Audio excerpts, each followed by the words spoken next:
Okay, here we are again. It's already a hot one. We just got started. Although from what I understand, some of the hot weather that we're getting, I don't know if it's just there's a warm front moved in, or if part of it's from the haze, because according to my phone, distant wildfires that are causing the haze that is slightly affecting us today. So my understanding, I don't know if I need to check and see, because it happened last year as well, because of the wildfires in Ontario. We got hazy some days where we literally would just be like really, it's almost like it's not foggy, but it just looks as though it could be foggy even though it's not. And then it's just warmer than usual because of the fact that everything was on fire over there. And it sort of just drifted over the lake to us. So I need to look. I don't know for sure. I can explain the heat. Part of it anyway. Might just be hot because hot. I don't know. Let's see. Chris is here. How Lucha you doing today? I'm doing better than a flying press into a concussion. I'll say that much. No, I'm doing pretty good. Just I got a few things to do before the vacation starts next week, and other than that, no complaints. So hopefully you're doing good as well. Be doing better now than we will be in about 15 minutes, because class will be in session in the game.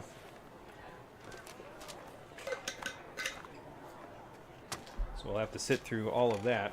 I mean, I guess it's better this than midterms, because the next time we go to classes it'll be midterms, and we'll have to take tests. 7 tests in a row, just to make sure we can move on to the next set of classes. If I'm quite honest with all of you, though, folks, if the next few streams are a little more lethargic than usual, we have passed the point in the game where anything sparks joy for me anymore. So I'm going to try my best to continue to have the energy that I do, but the further we go in the game, the harder that's going to be. How you doing, everybody? Welcome back to Pokemon Violet, the stream edition. Last time I said I would meet you on a high place in Mesagoza. I am on a high place, but I'm not in Mesagoza. I am actually in the lighthouse at Cabo Poco, on the north side of it, because I got curious after last time, because we got a couple of shinies, including a shiny Relor carrying around a nugget, rolling around a nugget. And I got curious, and I said, I wonder what this thing looks like when it's evolved. So I looked it up and said, is Levincia really the best place to have these Pokemon like do their steps in Let's Go mode? Turns out, actually, no, it's not the best place, because they can get stuck on NPCs, or they can get stuck on walls, that sort of stuff, and then if they teleport back to you, it might actually reset their steps. So since we don't want that to happen, I've found a place where no one can get stuck on anything, as far as I'm aware, unless he gets stuck on the door, but we're going to hope that that's not going to happen. But what I'm going to do is I'm going to line myself up here. I'm going to throw the Pokeball inside of the inner circle of the lighthouse roof here. And we are going to engage in the Specchio dance.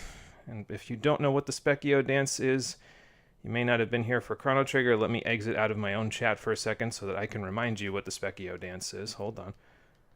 Hopefully this won't be too loud on my phone. Where is it? Oh, right. There's probably going to be an ad at the beginning of it. Yep. There is an ad. It's an ad for WhatsApp, if anyone's curious. I don't have WhatsApp. It's probably why they're advertising it to me. They're like, why don't you have this? All right. That should be loud enough, I think. Actually, let me put it right here. Maybe that way the mic can pick it up. I mean, I guess I could just hold it next to the mic, but I'm going to need to drive, and I feel like steering one-handed is never a good idea, not in Pokemon and not in real life. So, all right, so Relor, you're up.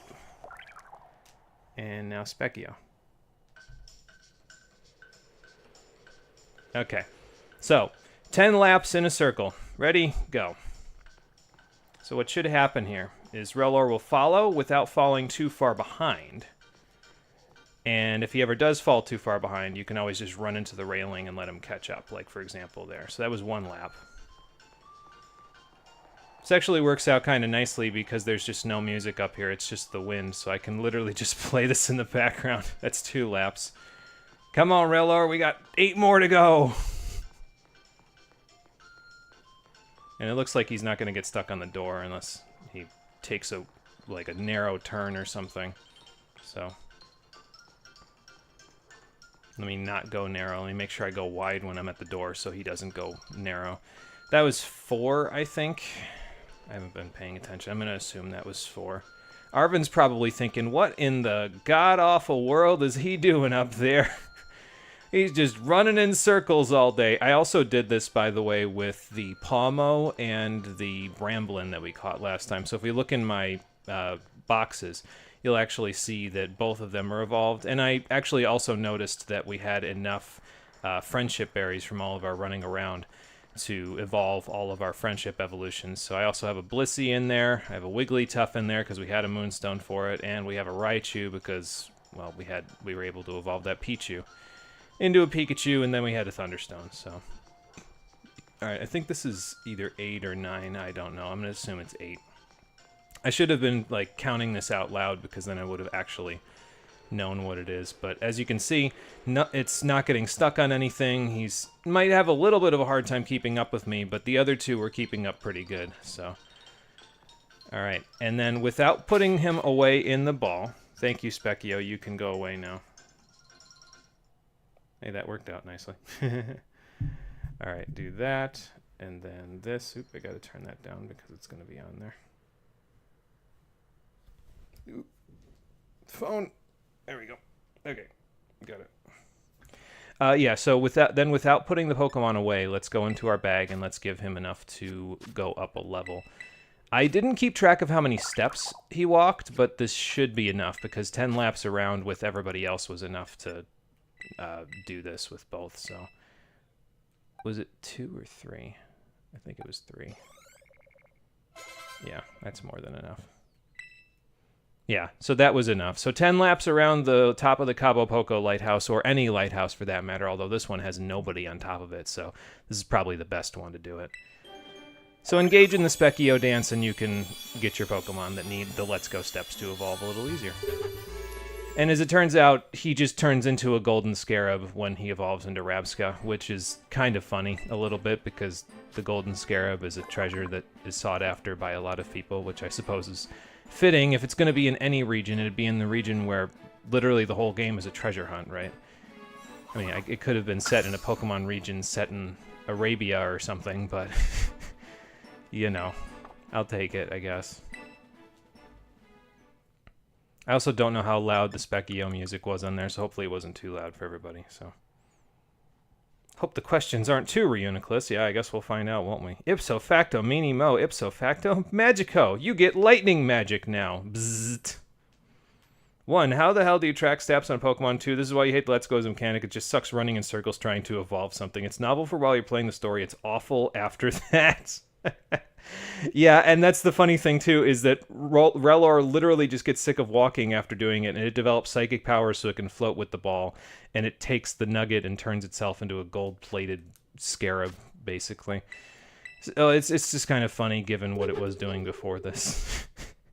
But hello, Marie. How you doing? Welcome back. You were just in time to watch us engage in the Specchio dance. And now that we're done with the Specchio dance, I did a little reorganizing with my boxes. I took all of the Pokemon that are going to contribute to Titan defeating or anything like that. I put them here. I put the team that never was on this line here. So that's got Barraskewda. Well, there's a Mareep there. It's going to be I'm probably going to just evolve them at some point. I don't know if I'm ever going to use them, but this line is the team that never was, the one that would have been the team if I hadn't switched it up. And then our actual team goes down here, and that's now box 1. Box 2 has all of these, and box 3 has all of these. So there's the Pawmot that I mentioned, and the Bramblegast that I also mentioned. So not too bad to evolve them. But it looks like, based on this, if I want to get 3 full boxes besides... Oh, yeah, and the shinies are over here, so Rabsca, you can go over there. And so it looks like in order for me to fill out 3 boxes besides this box, like 3 boxes of Pokemon I'm not using, we need to catch another 31 Pokemon, and then with the final team member for my actual team, that means we need to catch a total of 32 more Pokemon across the rest of the playthrough, which should be pretty feasible. I don't really see that being much of a problem, so we'll see how that goes. All right, but now that we're done with that, it's finally time. We need to go to school, and oh yeah, we need to make a claim on the Pokedex. Then we need to go to school. So let me do that real quick, because now I guess we have 144 volumes, so there we go. I'll take it. Okay, and with that done, now we can go to school. We'll take the classes, and then we'll exit the academy after we're done taking the classes, and we'll go work on the rest of this stuff, which is... I need to go pick up a couple of TMs before we go back to East Province Area 2, because that's our next destination in terms of fighting trainers, so we can gain experience for the next gym battle. We'll probably be able to do the next gym battle today. I think we should have enough experience, and we should have enough time. I mean, we only need 3 more levels on everybody, except for... Well, actually, no, Venonat does need 3 more levels, and then it'll be a Venomoth, so... Yeah, 3 more levels on everybody, and then we'll be ready for the gym, because Master McEwen, who is going to make a cameo for that, is also coming along. And, yeah, we'll go from there. We'll see if we end up catching our final team member today as well. So, probably, but I'm not sure yet. Why the hell do you have an entire box of Pokemon? Are you turning into Allie? Having to grind up an entire box of her Pokemon in Brilliant Diamond Pre-League. Literally told her, I'm only doing 6 of your league rematches. Pick for your league rematches. Pick wisely. Well, I mean, I've got a whole gigantic box, because, like, think about all the Pokemon that we've used, like the ones I'm using for the actual playthrough. Like, everything on these first 3 lines was used for either the Titan Hunt, that actually includes Curlia, because when he was a Ralts, we used him for Trace so that we could make sure that Callie had Sturdy, so that's why I ended up putting him there. And then, so these first 3 lines are literally just for the Titans or for Team Star bases. This team, like I said, is the team that we won't be using other than Barraskewda we used for the Team Star Fire base. But it would have been the team if I hadn't used this team that I have over here, minus Venonat. And then this is just the line for the actual team. So these ones I'm not planning on using in any capacity, but I'll probably evolve them off screen just so that way we can fill our Pokedex out. If I did my head count correctly, we've got about 184 species of Pokemon right now if we fully evolve everything. So, and that includes my final team member once we get that. So we're almost halfway done with the Pokedex without really trying too hard. So I don't think it's unfeasible to say we'll get 250 species by the end game. Maybe. Well, maybe not. It depends on how many one-stage Pokemon we catch. Like ones that don't evolve, but I think there's still a few 3 stages just hanging around that we can catch. I'm waiting to catch like a Dratini or a Dreepy, that sort of stuff, because those are 3 stages as well, but it takes forever to evolve them because they're in the slow experience group, and so they evolve at like level 55 or 60, so if I wait to catch them, it should be a little easier to, like, I'll catch them when we go to Casa Royale Lake because they'll be a little higher level. So that's the thought process. And I'm doing all my catching in this playthrough while it's more convenient, because when we play some of the older 2D Pokemon games, I probably won't be doing nearly as much catching. Like, probably only what I'm using for the team, and that's it. And anything for HMs, and that's about it. So it's just easier to catch stuff, and, you know, like, let's go in this one. So, all right, another note on eggs, or are we going in a different direction? Yes, we established that part, Professor Shock.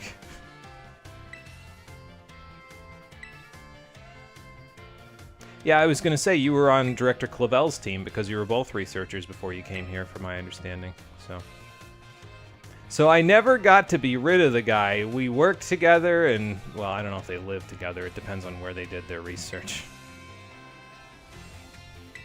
That's what's called a non sequitur, sir. Right.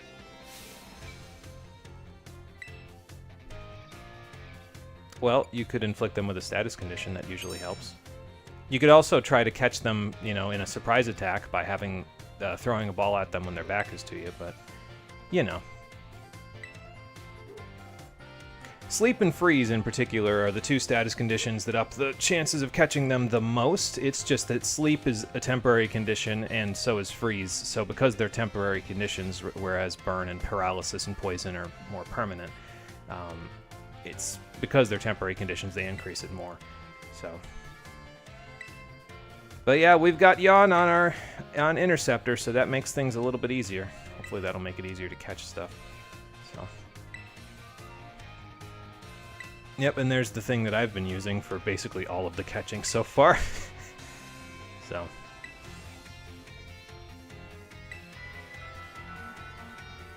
And like I said, from what I understand, I think that catching more Pokemon over the course of the game, it increases. I think it increases two things. It increases your catch rate slightly, and it increases your chance of a critical capture, which will obviously greatly increase your rate of capture. But I'm not 100% sure about that. I'd have to go look. But as you can see, now that we took the 3rd biology class, the next class is the midterm. So we'll have to take all of the midterms for all of these classes the next time we come here after the 5th gym badge. So there you go. Oh boy, have fun with the rest of the classes. Feel like they went to a lot higher. Yeah, so there's going to be, after the midterm, there's 3 more classes and a final. So there's a total of 8 classes for each of these, which means there's 56 classes total. Yikes. Play Crystal and try to catch 200 Pokemon out of 251. That's a lot, yeah. Yeah, and they were roommates, something like that, so they never were rid of each other. Recently learned your current 3DS is valuable until Bank dies. Could hunt for Shiny Celebi, but kind of don't want to do that for anyone but you or family. Thought Burn/Poison gave higher catch rate because they put you on a timer. Time to look it up. Yeah, I think because if I remember right, Burn and Poison and Paralysis give you a 1.5 times catch rate, and Sleep and Freeze give you a 2 times catch rate. But I could be wrong about that. That was always the impression I got, but I could be wrong about that. But yeah, it's good that it's valuable, but yeah, I remember you were talking about hunting Shiny Celebi a long time ago. After that torture, I would say don't do that to yourself again. So. You know, my biochemistry professor was also big on reading horoscopes and star charts and stuff. I wonder why. Maybe it's a hard sciences thing. Maybe they just like doing that because it lets them look at things that aren't just hard sciences or math. Yeah, who says a critical hit when the battles happen? It just sort of pops up in a dialogue box, but is it like the voice of God, or who's saying that, Miss Time? Because it's not me. I'm not the one saying it's a critical hit, and neither is my opponent. Where does it come from? If we're gonna unpack that whole thing, let's unpack it all the way. Who says a critical hit? But anyway, a critical hit in this game, just like in Let's Go, it inflicts 1.5 times the normal damage. In the older games that we'll be playing eventually here, they inflict 2 times damage, so you gotta be a little more careful for them, so. I was gonna say it's about 1 in 25, right? Which is about 4%. Yeah.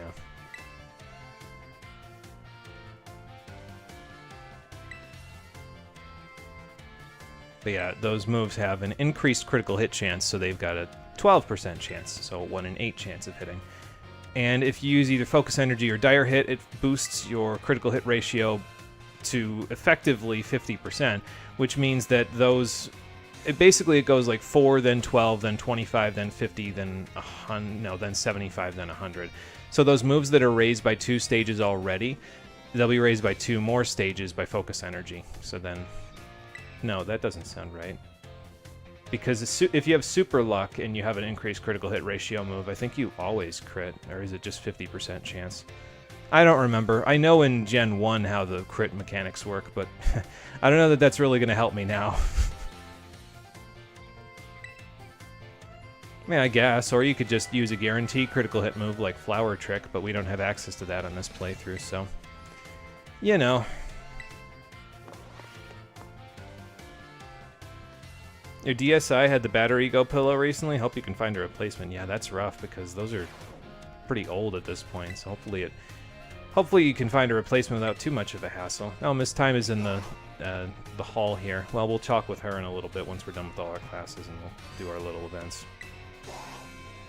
Miss Chill AF, you did it on 3rd shift while we worked remotely, and you had nothing to do. Not joking, you worked in a call center that supported only the US, and you got 3 to 4 calls a night. Had all your work done within 2 hours, so you were hunting for the Celebi between calls. You know, and I mean, that's fair. At least you had something to do then, you know. It's not like you're just sitting there waiting for it with nothing to do. That's the problem that I have sometimes when I'm working, is because I try not to do anything other than the work I'm being paid to do when I'm working. And sometimes it's a problem because, like... Like, I'll be sitting in the tutoring center on not busy days, which I get very infrequently, but I'll be sitting in the tutoring center on not busy days being like, damn, I already got all my homework done last night. What am I supposed to do with my time now?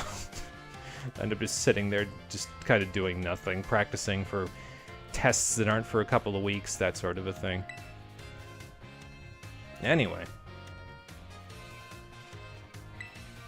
Right.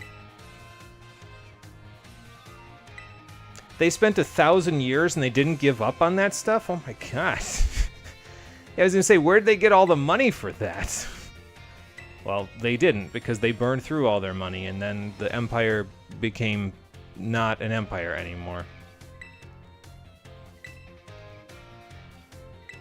So this has been a country for 800 years, roughly.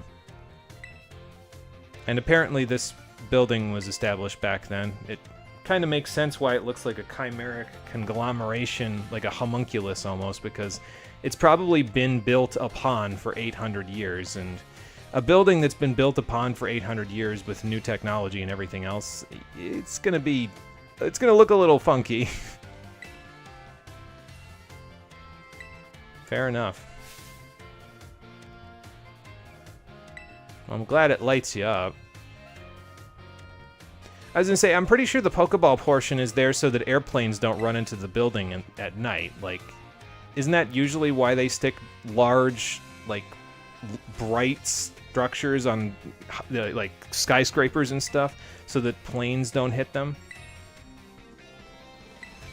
About 800 years ago. Yeah, it's not really fun. I get that sometimes in the tutoring center, though, where students, they don't pretend to listen. The thing that happens in the tutoring center, it's kind of nice because it differentiates it from actual teaching. When you're teaching people, 80% of those students probably aren't necessarily listening to you. The other 20% are. When you're tutoring someone, if they aren't listening, and this is going to sound bad, so I'm sorry to anybody that this might sound pretty bad to, but when you're tutoring somebody, some people, they come in and they actually want to do the work. So typically the people that come in and they want to do the work, they're the ones that come back over and over again. Some people come in half an hour before the test happens and they expect you to go over the whole thing with them, and you try to, obviously, do the best you can with them. But most of the time when that happens, their eyes gloss over because it's too much information for them to get in a 30-minute session, and they don't come back. And it's like, okay, let me just... Again, this is going to sound bad, but you basically filter out the students that don't, like, want to come back repeatedly, and you end up getting, you know, about a dozen students that come back over and over again that actually want to be there to learn things and, like, supplement what they've learned otherwise. You can't help everybody when it comes to tutoring, but it's nice when the students that you get are consistently ones that are asking questions that engage your brain, because it's kind of hard to just teach the same thing over and over again all day. Trust me, that's been my last year where I've had to effectively teach chemistry every day over and over again. So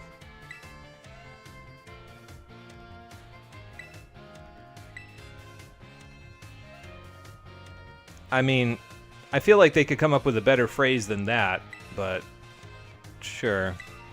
What do they say in Scarlet version? Do they say the oranges of Paldea? Because that would be, like, grapes has some connotations, but oranges is just weird. Like, oh boy.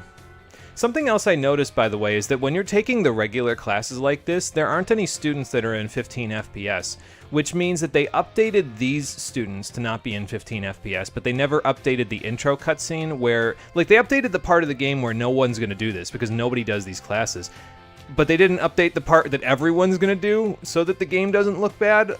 Are you guys sure you're putting your priorities in the right place? Just saying. And hello, Pat. How you doing? Welcome back. Be right back. Mom needs help. Sounds like a plan. We'll see you in just a bit, then. Sleep and freeze are the best. Had the numbers backward. Never could pretend to listen. Nowadays, your brain just turns off. Pretend. I'm fighting for my ADHD life here. Same. Stopped questioning. Yeah, and I mean, I understand it because, like, especially when the subject matter is just not something that's particularly interesting to you, it's easy to gloss over. I've had that happen myself in some classes where I'm just like, yeah, okay, you know, I'm just going to turn my brain off. But just don't, if any of you go back to school, or if you're in school currently, don't go to the tutoring center expecting them to teach you everything on the exam half an hour before the exam, because it just doesn't work. It won't work for them because they have to go over all that information in 30 minutes, and it won't work for you because you have to digest all that information with your brain. Be nice to your brain, split that information up a little bit. Like, give your brain a break and just do a little every day. That's how I've been getting through classes and getting a relatively high GPA over the course of my time since going back to school. Like, just a little every day. That's all it is, because you're compartmentalizing the information. It's easier to digest, it's easier to absorb, it's easier to remember later. And I have to like harp on that sometimes with students, where it's like, you guys need to just do this because it's so much simpler than trying to cram it all in at the end. You have enough term papers to write in the last 3 weeks of class. Don't do that to yourself. What, we're not going to say oui? Et vous plaît? Oui! Play bien. Yeah, I was going to say, guys, we got to speak up. Hello. Yeah, délicieux. French was the first language other than English that I learned how to speak, so if I really attach myself to the French, it's because it's like the thing I've had with me the longest. The Spanish, I haven't had quite as much time, so. Oh, I know je t'aime. Ich liebe dich is always one that's funny to me, though, but I mean, that's probably because I get. I think the French word for bottle is funny, so ich liebe dich is like. I'm just gonna leave you with all of that. It means I love you. Yeah, I don't know about that, but yes. And actually, we've heard Je t'aime on this collection of streams, because if you remember way back when I did Metal Gear Rising for the stream, we heard Je t'aime at the end of Chapter 1. And I don't know if they ever explicitly said what it means, but it does. It means I love you, so. Well, love is a strong word for children there, Mr. Salvatore. I mean, that's fair.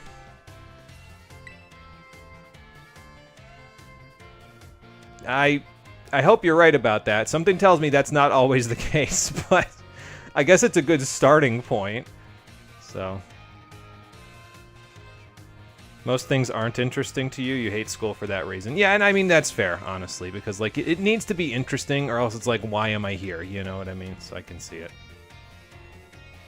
Just happen to like French. Wasn't super great with it. Just want to learn something that isn't English. Marriage in this economy? That is not 100%, my guy. Yeah, especially not in this economy. I don't know. I mean, he's getting paid pretty well because he teaches at the academy, the biggest academy, the only academy in Paldea. So, like, he's got to be getting paid pretty well. So, he can probably afford to get married. That is good advice, though. Apologizing after something happens that you've done wrong. Apologizing quickly is usually a good way to get back into people's good graces, because they realize, oh, okay, you know you did something wrong, and you don't have to prolong it. The more you double down on something, the harder it's going to be to apologize for. And the harder it's going to be for you to want to apologize for it, because you've doubled down so hard that now you start to believe it. So don't do that to yourself either. Alright, PE time. Who's out in front? Is Venon out in front? I mean, I guess Venon can do a little dance in PE. That's physical activity. From what I understand, dancing is actually really good for you as well, so if you're looking to do a physical activity he's the biggest one here. She is. That's funny. Yeah, dancing is a pretty good physical activity to do if you're looking for something to mix up your routine a little bit. I've done a few of them. They're a little bit stronger later, because for right now, we really only have access to defensive Terra types if it's a type other than, like, a move that they have in their moveset. Like the Cacnea that we caught, it's Terra Rock, but it doesn't learn any Rock-type moves naturally, so it's kind of just using it as a defensive Terra type for now. We'll be able to change that in a little bit, so. Oh, good, we haven't faced a Terra Shield yet. But, yeah, in some of the higher level raids, the Pokemon will literally put up a shield like it's in recess and playing pretend and being like, I have an impenetrable shield, you can't damage me. And then the kid punches you in the face and you end up in the nurse's office anyway. Except in this case, you can't punch the Pokemon in the face, the shield is real. So.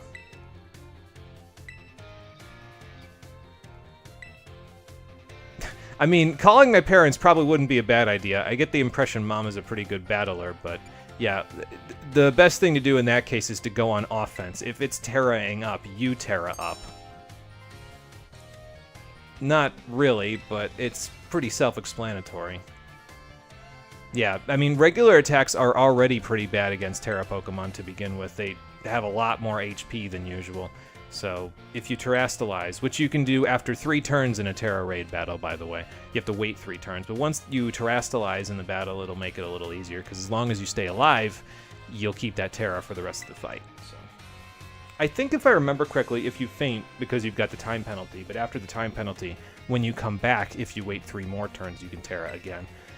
But just as long as you stay alive, you won't have to worry about that, so... If I'm quite honest with all of you, though, for the most part, if I do higher level Terra raids, I just wait until my Pokemon are, like, way higher level than the Terra Pokemon, and then I just bring them in, because then I can just one-shot them. Like, it's not even... I mean, I could build them competitively, quote-unquote, to do the Terra battles the correct way, but I'd rather just break them immediately, you know?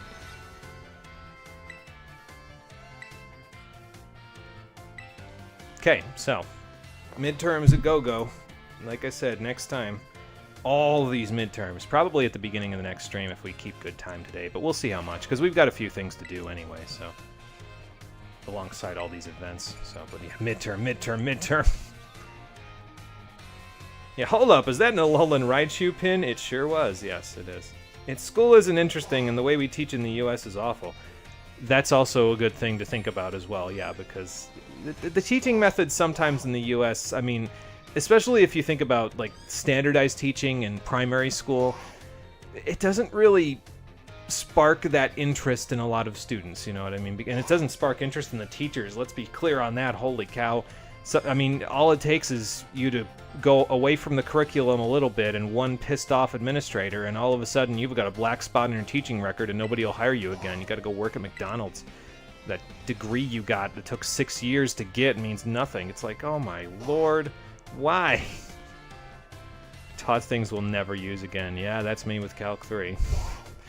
Imaginary numbers, when am I gonna use those? Expected to go to school for 8 hours a day till college. Just realized, why isn't Nimona here? She's a battle genius and she already hit champion rank. Why is she taking classes that are essentially remedial for her? I think some of these classes aren't, though, because, like, she's in battle studies, but she's probably just repeating the class because it's something she's interested in, while she takes all these other classes as well. But it is a fair point. Like, why is she in battle studies if she knows how to do that? Maybe it's because of all the Terra stuff, you know what I mean? Like, maybe she's a regular battling expert, not a Terra battling expert. That'd be my guess. Natural urge of children to slay God because someone said that they couldn't. Yeah, pretty much. Doing things out of spite is powerful at younger ages, exactly. Because it's like, you can't tell me what to do. And that feeling only gets stronger as you go into teenager. Like, as you become a teenager. Hell, the feeling can stay with you as an adult, too. It just kind of depends on how you interact with other people, so. Ah, look, the Professor Gibble is back. Yeah, it's all good. I mean, it's nice to see those things practically. Which might rub off on the art part of this game. We don't get to draw any pretty pictures in this class, which is a shame. We'll have to play a different game in order to draw pretty pictures. I can think of exactly one that lets me draw pretty pictures and still has an entire video game attached to it, but that one might be a little while before we play it because, well, I remember from playing One Finger Death Punch that my desk at the moment is currently not the best for using keyboard and mouse. We'll see what I can do in the future, but...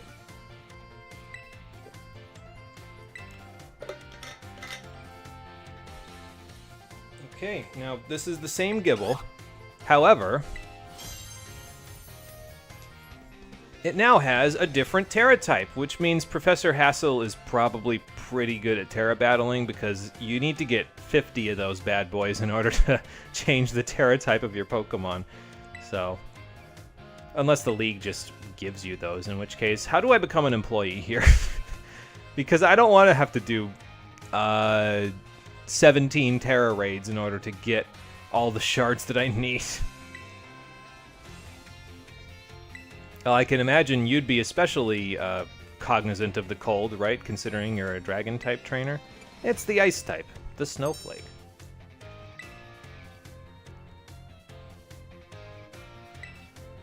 Yes, and that's actually, well, it would be helpful for specifically Gibble because it's no longer weak to ice, but ice as a defensive type is pretty weak because it's weak to a lot of very common things like fire and fighting.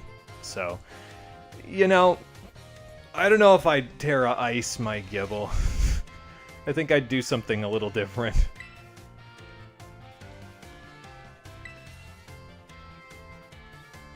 Yeah, actually, I mean, snowflakes have different patterns in them, but they all have the same relative shape, and like you said, a hexagon.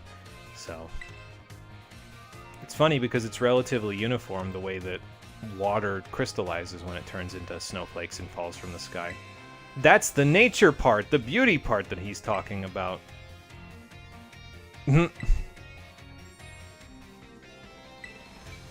Okay, so this is where you first learn about this. I mean, you can do it naturally just by wandering around and doing the gym stuff, but in Medali, which is where the 5th gym is, you can actually change your Pokemon's Terra type. But in order to change the Terra type, you have to win the badge first, and that'll get on the cook's good side.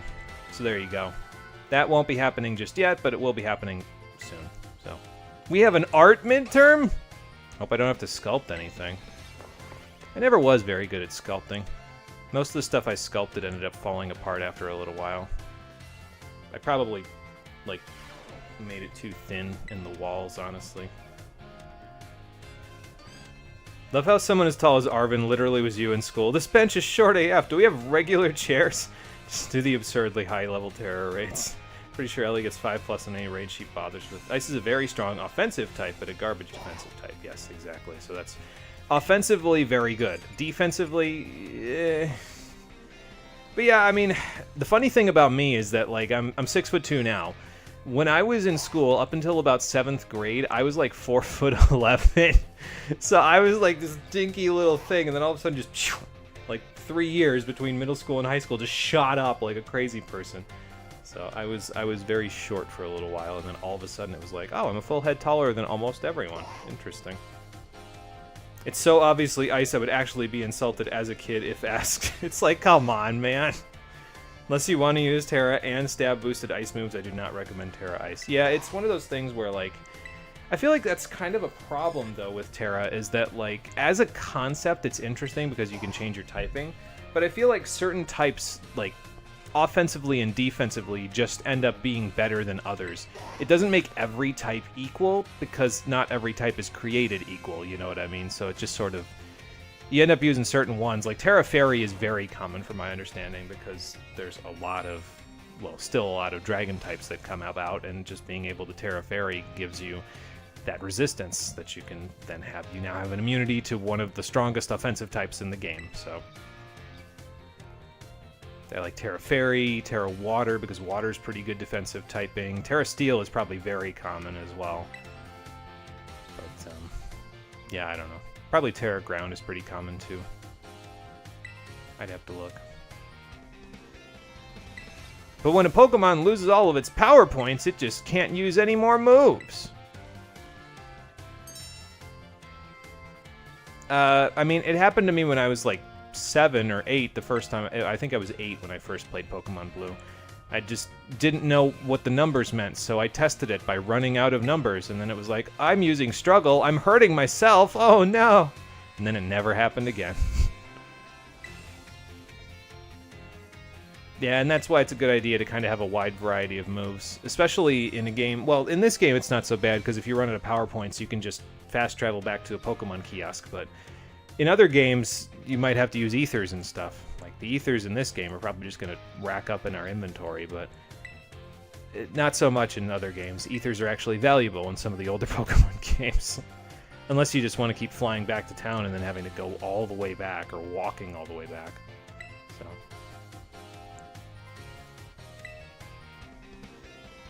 Yeah, that wouldn't be so good, but yeah, I was going to say. And ethers are also separated well away from potions in the items menu, so probably won't confuse them. Incidentally, though, speaking of PowerPoints, I checked what today's auctions were at Porta Marinada before we started the stream. They were selling 18 PowerPoint ups at one of the auction kiosks there. The bidding started at 49,000 Poké Dollars, which meant that was probably going to skyrocket to about 100 grand by the time we were done. But 18 PowerPoint ups? Like, oh my lord! I'd never run out of moves!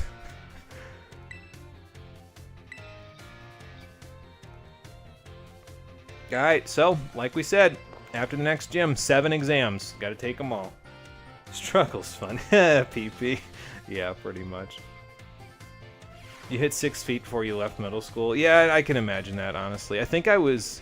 When did I break 6 foot? I think I broke 6 foot when I was in 10th grade, and that was it. So... But I was pretty high up there once I started shooting up. Just took a little while. Terra Fairy's good offensively and even pretty okay defensively. You're only weak to poison and steel at that point. Yeah, pretty much. 49,000. Highway robbery or investment? I mean, it depends on if you're planning on hacking to get your, you know, competitive team ready. Occasionally use max ethers and elixirs in the late game. Forget about them until then because, yeah, all your moves have 10 or more power points. When am I going to run out if I have a team of 6 and they all have 4 moves? Exactly. So usually I don't end up using ethers and stuff, but I keep them anyway just because I never know when I'll need them. So, alright, so we know Miss Time is here. Who else is in the lobby? Nurse Miriam's here. Okay. And Miss Dender's in Helmac. And Director Clavel has something to say, probably about the Team Star stuff. And then Salvatore, Professor Salvatore and Professor Hassel are over there. Alright, well, let's chat with everybody while we're here. Why not? And then we'll be done. Hi, Miss Time. What are you doing in the entrance hall? Okay. I mean, that depends on what you mean, but I just got here from class, so probably not. I've been watching you in small bursts for the past 5 times I've been here. What's bugging you? Oh. I mean, yeah, I was gonna say, there are ghost types here in the school. I mean, there's a Gengar that mans the front desk at night. But if it's a person... Your sister is good with ghost types, then? Oh, okay, fair enough.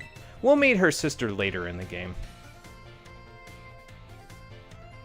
Well, that seems silly. Why don't they just come up and ask you a question? I mean, that seems logical to me, but...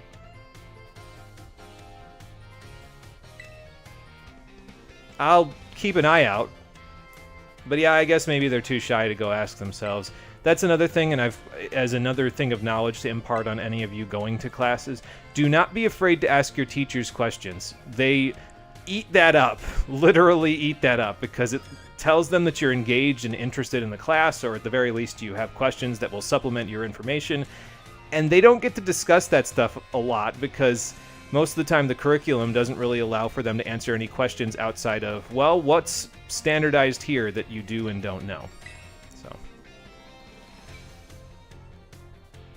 I think it's interesting to have all these interactions and quest chains with your teachers for the people that do classes. Yeah, I mean, it's interesting because it's almost like... I feel like this is second nature to me because I'm going to school now.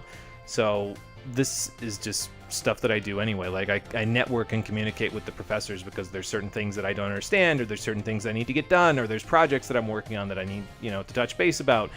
So it's good networking practice for kids, I guess. Oh, okay. Why have you been away from the nurse's office? No, I'm just chatting with everybody. Oh, okay. Thanks. I guess. Didn't know I needed it.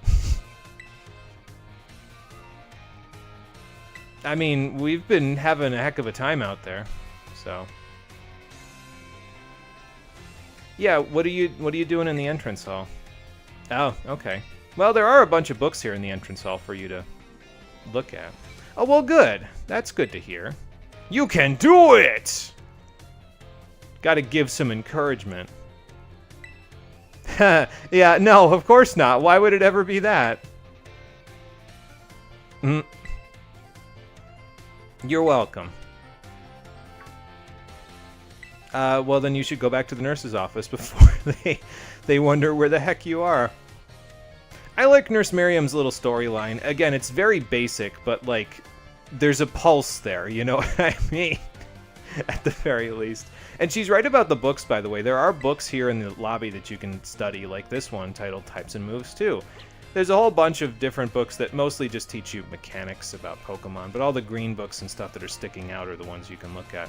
There is, however, one book that's not green that's sticking out right here. The Violet book. And you know what? Let's read a little bit of it, because there's a lot of volumes in the Violet book. 1, 2, 3, 4, 5, 6, 7, 8, 9, 10, 11, 12, 13. There's 13 volumes in the book. So, let's see, this is the third session of classes, so if we did 2, 4, 6, 8, 10, 12... Well, we could do 13 on the last one. So if we do 2 of these for each time we come here after this, then we'll get through this whole book by the time we're done with our classes. So that'll be cool. So let's do the first couple. The Great Crater of Paldea and the Adventure into Area 0. Reading time. The Great Crater of Paldea. A photograph from the survey team's point of ingress to the crater, which is visible in the background. Luck favored us with fine weather, making for a smooth outset, but clouds obscured the crater's distant depths, where the treasure of legend is said to lie. Now onward and downward. Looks like they brought a Luxio and a Curlia along. And that, no, that's just a backpack in the background. Okay, never mind. Now for the adventure. Wow, that's a heck of a relief of a picture there. Within the Great Crater of Paldea lies the mysterious Area 0, a place home to such landscapes, such plant life, and such Pokémon as we had never seen. It is inhospitable to human life, and as such, I suspect something altogether unknown to humankind sleeps in its depths. I guess that's possible. But now we see why they wanted to have a Luxio and a Curlia, right? Because they can both light up the dark caves that are in the area. So, that's interesting looking. A photograph of a spot where the survey team rested on day 2 of the expedition. Note the strange symbols inscribed in the ground here. Were they left by explorers in the time of the Paldean Empire, or could they be older still? Regardless, they seemed as if they must hold some meaning. Might be why we see them in the logo of the game, honestly. So like I said, we'll look more at the Violet book next time we come here, as long as I remember to do that. If not, I guess I'll be doing more than 2 next time we come here. Anyway, into the home ec room. Let's see what Miss Dendra's doing in Mr. Saguaro's room. You had bad professors in college. You'd ask questions and they couldn't answer them, or they'd say they don't know. Yeah, wow, super helpful. See, and I feel like when that happens, they need to at least engage with the question somewhat, because then, you know, it encourages you to study more about it. If they just say they don't know, it's like, okay, well, I'm not going to go look it up myself if you don't know. Told you about the one who everyone hated, so they stopped coming to class or dropped it. He just told the people who showed up to tell the others he didn't care. He was getting paid anyway. And I feel like that is a commonality with some professors in college that shouldn't really exist, because it's like, you're getting paid to teach people. Had an English teacher who went to a coffee convention, another who saw the alien ship we reverse-engineered touchscreens from. Well, those ones sound a little more interesting than the one that's just there to be paid, at least. And straight from a comic book, can't convince me otherwise. They photoshopped in that Luxio. I mean, it's possible. Like, whoever drew that, like I said, that's definitely not like a sketch. That was drawn as like a caricature, basically. Oh, Sue, Miss Dendra. Yeah, likewise. What are you doing here?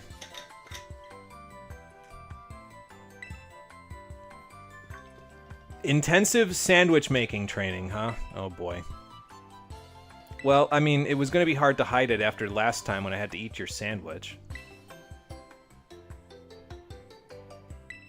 What does it matter? I think you're cool anyway. I'm a 10-year-old child and you're my PE teacher. I loved my PE teachers growing up. The only reason why I know how to play basketball is because I had really good PE teachers growing up. The secret is backspin, by the way, in case you are wondering how to get the ball to go into the net more than 50% of the time. It's backspin. Put backspin on the ball. That's it. That's all you need to do. Just put backspin on the ball when you shoot. It'll go in half the time. Then from there, all you got to do is aim and be accurate, and that's it. So I guess it's not just backspin, but backspin is the secret. I mean, okay, but I'm a harsh master. Mom was a good teacher, so... Okay, let's see.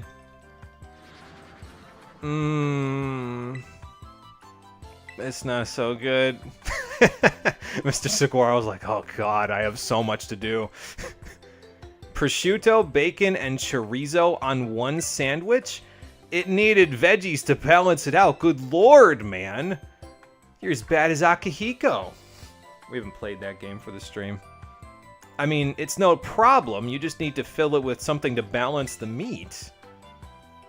And also, by the way, pro tip from a dietitian in training.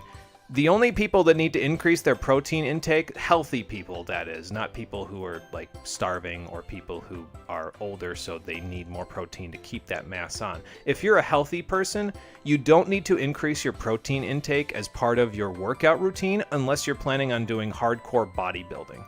Increase your carb intake to help with cardio, and don't eat high-fat meals, like, within a couple of hours before or after the workout, and you'll be fine. Yeah, butter would... Well, actually, no. Butter would not have worked very well on that sandwich because that sandwich was full of saturated fat already. Olive oil would have been better. I can't believe I'm telling the home ec professor what to do now.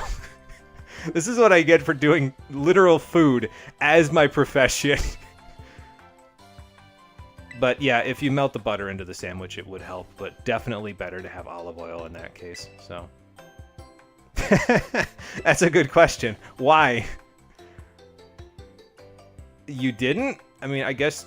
Oh, okay. Fair enough. Wah, wah. Anyway. Boy, I hope so. We'll make you a good cook at some point here, Miss Dendra. It just might take until I get to be an adult.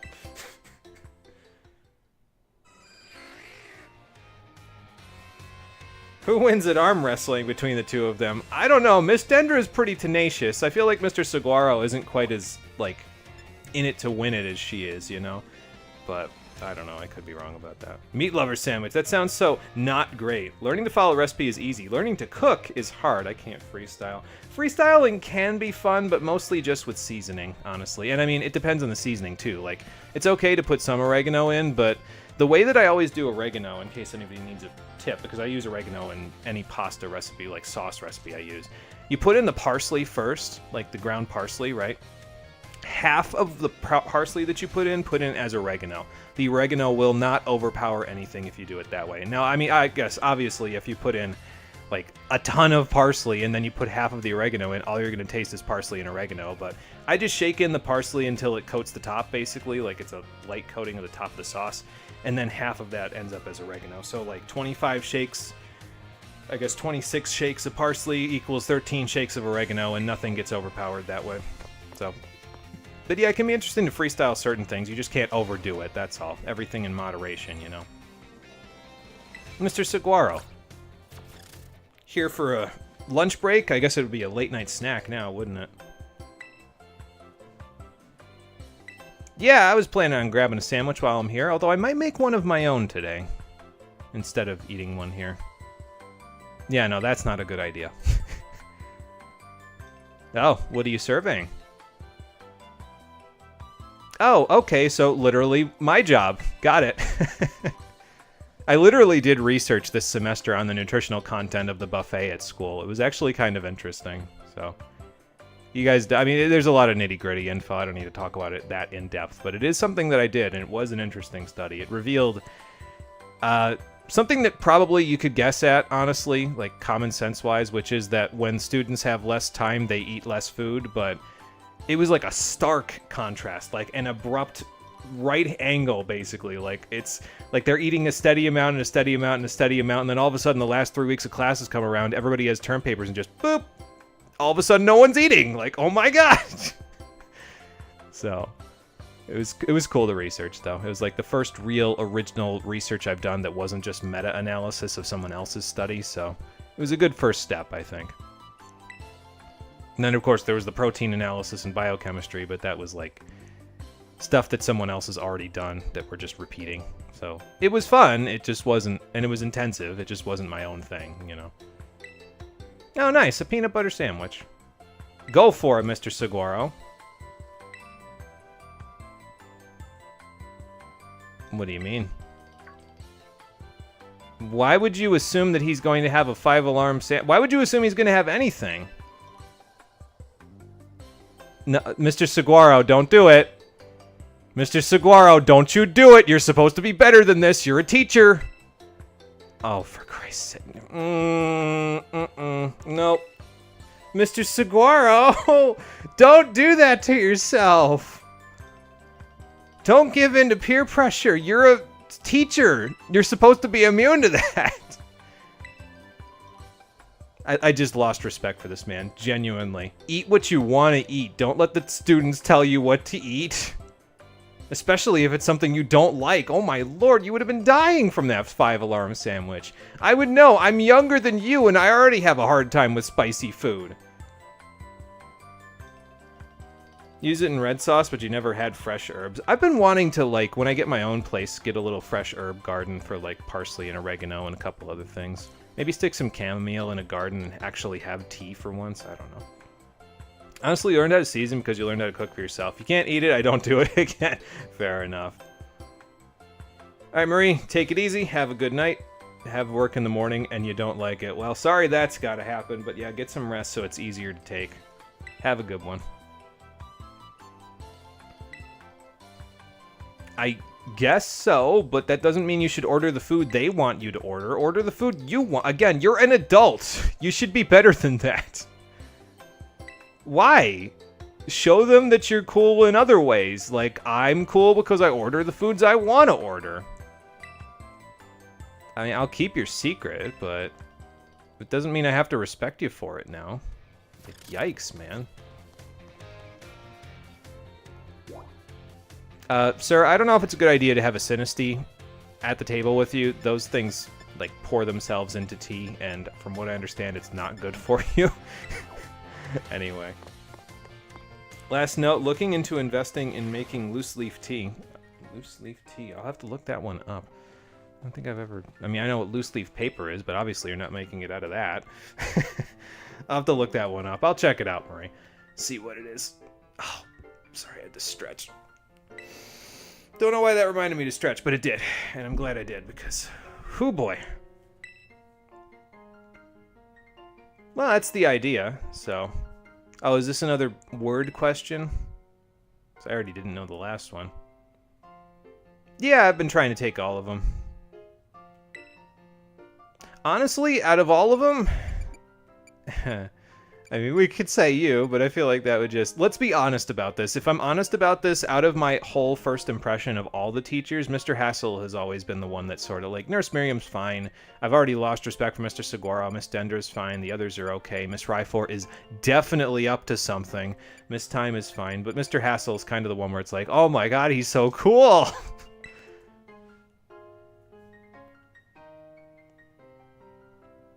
Yeah, he's made me, helped me look at things a different way, so.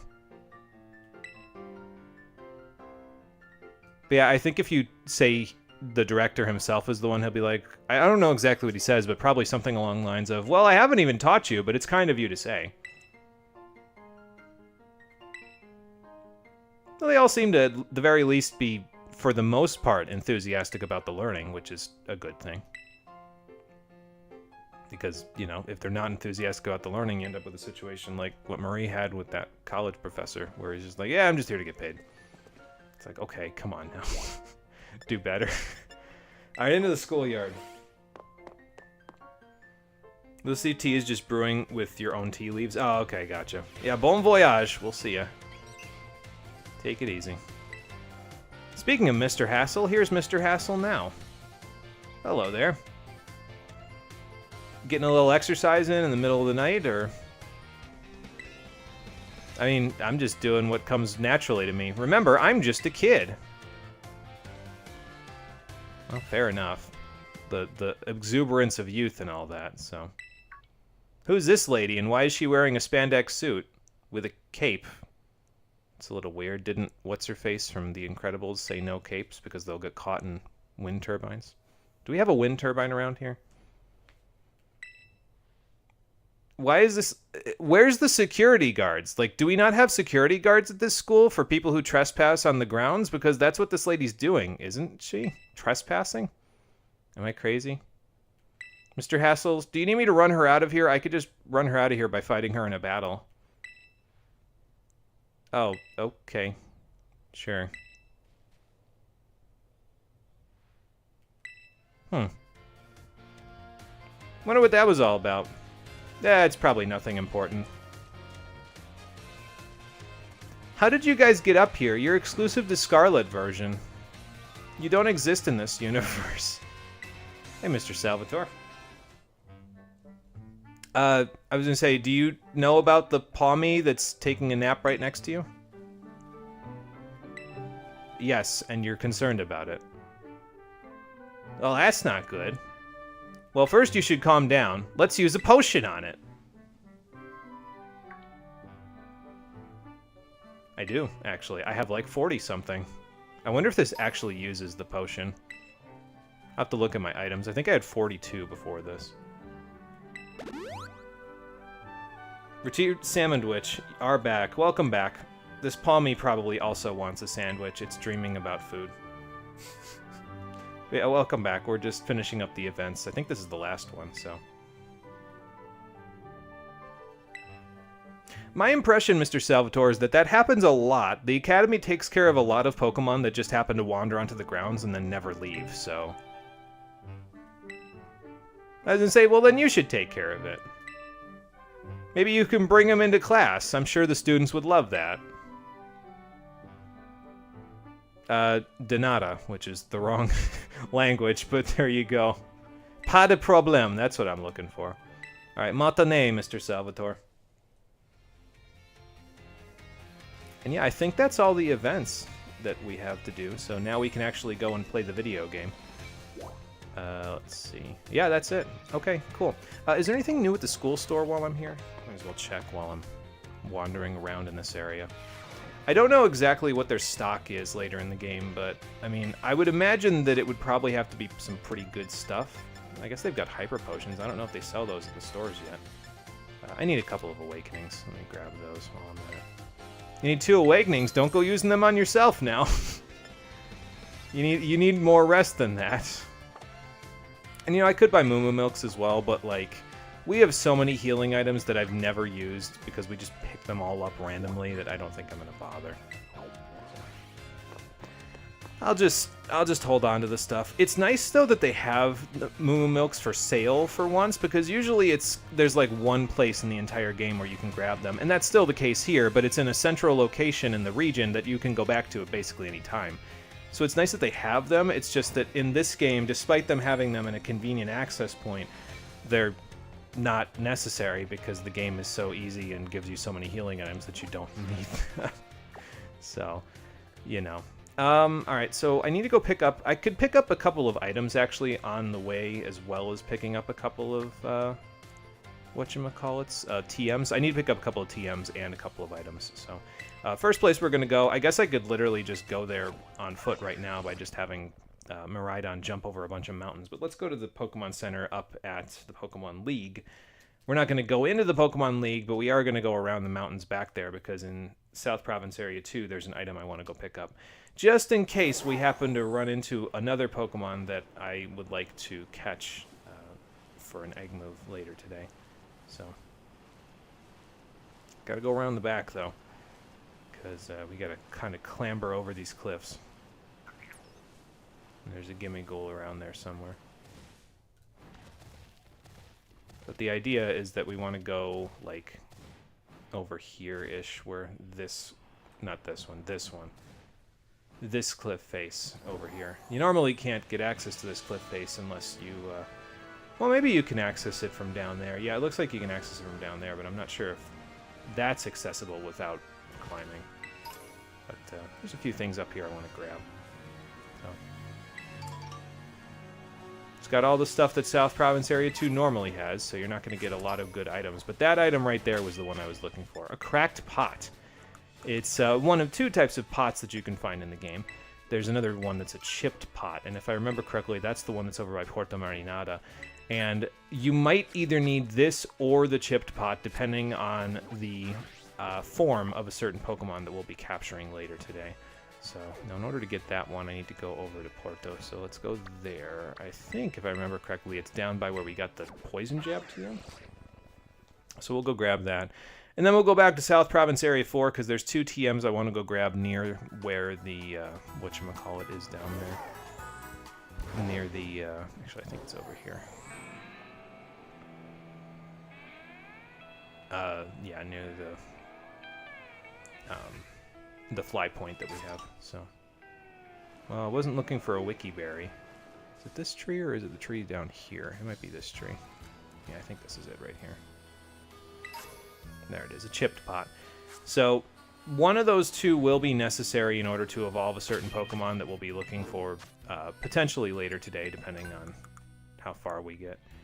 But just so we have them, so that you know where they're at, that's where I got them. Okay, so that's those two. And now let's go down here-ish. There we go. So like, it's got to be here somewhere.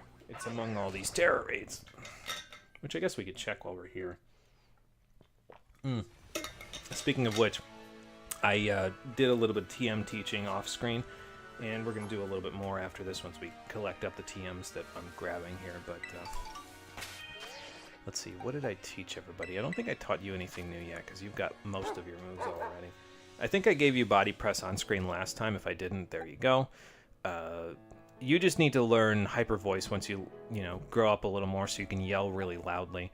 I taught Eerie Impulse along with Thunder Punch and Fire Punch to Toxtricity, but I may eventually switch that off and just use like Nuzzle or Thunder Wave instead, because typically the way that I do it is I have 3 attacking moves and then a support move, and usually the support move is one that inflicts a status condition or like something like Leech Seed or Stealth Rock so that I can set up traps or help other Pokemon with a little bit of extra HP.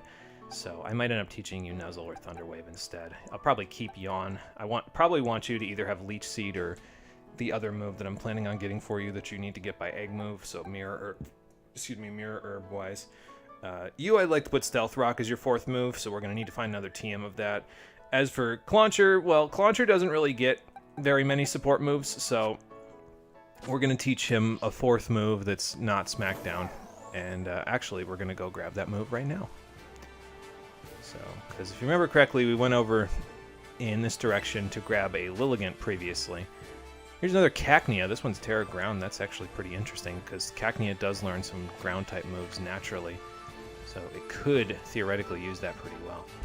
But if you remember correctly, we went all the way over here previously to grab a Lilligant from up by those trees up that little cliff face that is currently either being blown by wind or deforming and reforming. It's kind of hard to tell with this game. But we only went up the cliff as far as up here where we found the Lilligant, which has respawned at this point.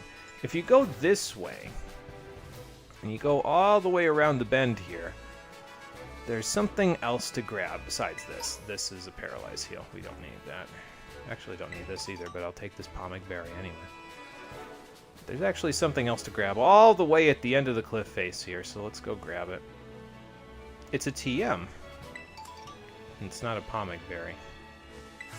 It's a TM for Aura Sphere, which is a fighting-type move that does not check for accuracy, and surprisingly enough, Clauncher and Clawitzer can learn it, and it's affected by Mega Launcher, so that's pretty much Clauncher's entire moveset all set and ready to go now. We've got 3 moves that are affected by Mega Launcher, and then Flash Cannon for coverage, just in case we face a whole bunch of fairy types and they're not weak to poison for some reason. I don't know, but it seemed like a good idea, because we've already got poison, so... Now the next TM that we want to get, I actually need to go all the way up the cliff face here. And I do mean all the way up, like this way, all the way up. We got to go all the way up here so we can get practically to South Province Area 6, which is where the 7th gym is. It's all the way up the top of the cliffs here, so... But we need to go a little bit past it because there's a TM that's close to the top of the cave that we saw when we were over battling trainers in West Province Area 1. So we're going to go that way and grab it. I guess we'll grab the stuff that we see along the way, but not really a whole ton of stuff to grab on the way there on these cliffs. Feels like a good place to hide a whole bunch of items, but yeah, not really. There's wild Toxtricity around here, along with wild Mudsdale. And, oh, those are Donphan. I was going to say, whatever those are, but those are Donphan. So there's some ruins down there. There's probably a Gimmighoul down there, probably around level 40. That's Alfornada, which is the town for the 7th gym badge. But what I'm looking for, I guess I can go down here. Why not? Slide down the cliff face. There we go. But what I'm looking for is actually all the way over here. Actually, there's another thing that I can get while we're here, but it's not an item, it's a travel point. So let's go grab it, why not? It's right over here. And there's a wild Espatra. Gotta be a little careful of that. That thing can run me down like a crazy person. You know, probably not going to be able to get there from here. Unless this lets me climb up it, which I kind of doubt. But yeah, I didn't think so. But this tower is currently getting a little swampy because it's stuck in a lake that has a waterfall at it. I think we should be able to jump to the top if we go here. Yeah, there we go. Yeah, TM for Thunder. I guess there's a gimme goal here. We can probably take it on. Yeah, with Shaylee's help, we should be able to take it on. Let's give it a shot. Probably like level 40, but that's okay. Yeah, it's level 40. That's fine. That's fine. We'll just, Actually, I'm going to switch the Lieutenant in first. We're going to let him do a Dark Pulse, which will raise this thing's speed, which is a little annoying, but it's only got... Gimme Ghoul can't learn any moves naturally by itself. It just learns Tackle and Astonish, so even if you fight one that's a higher level than you, it shouldn't be too difficult unless the level difference is just massive, you know. So we'll do one of those. It'll rattle it a little bit, and then we'll go over to Shaylee and we'll finish it up with a Crunch. And that way Venonat will get good experience, and the Lieutenant will get good experience because the Lieutenant needs it. Slow experience group. And, you know, everybody else will get a decent chunk as well.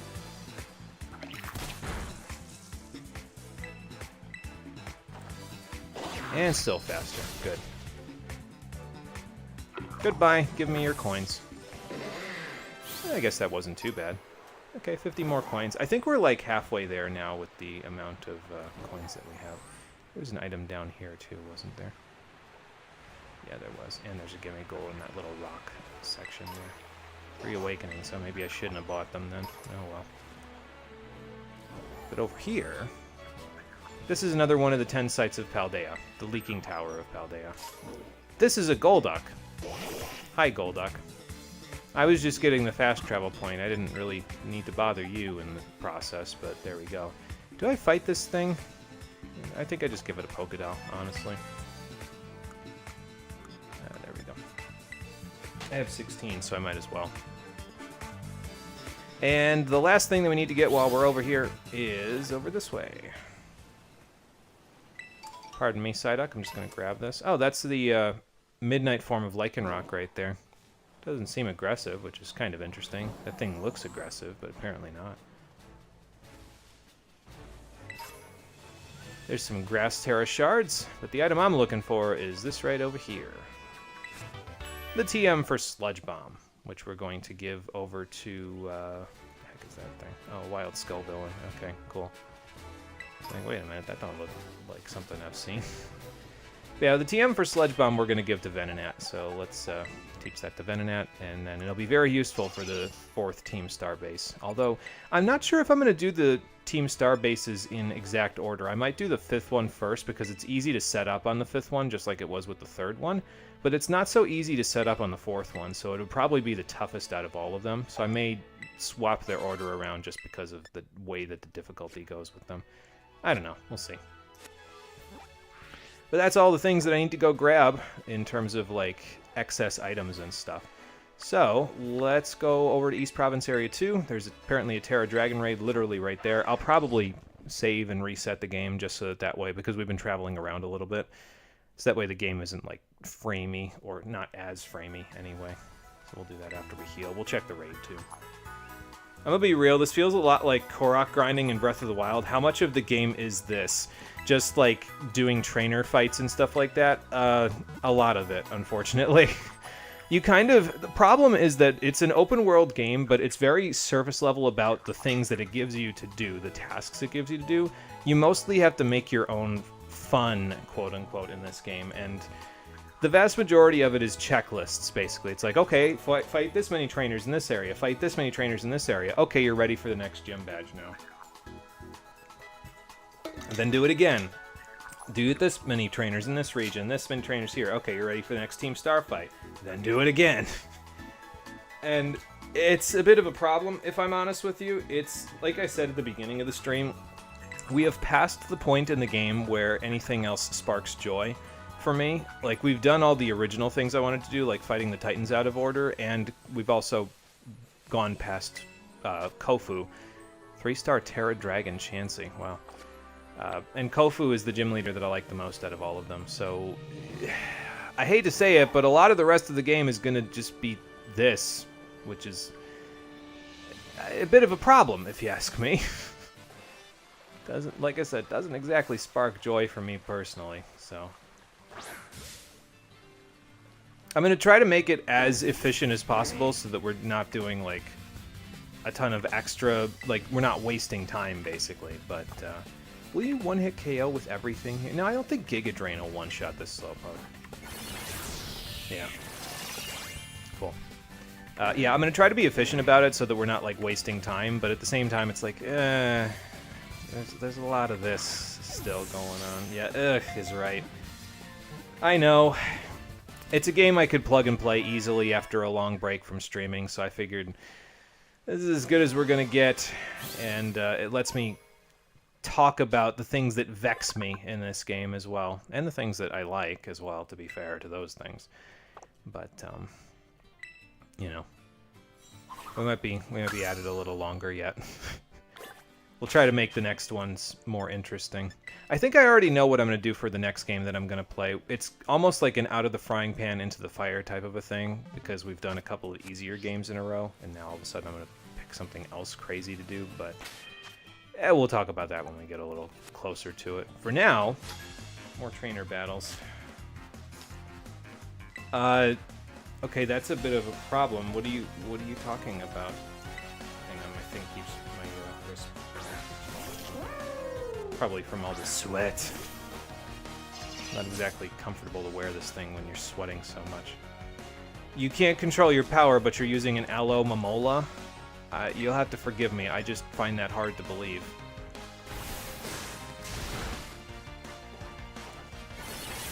I'd take that, thank you.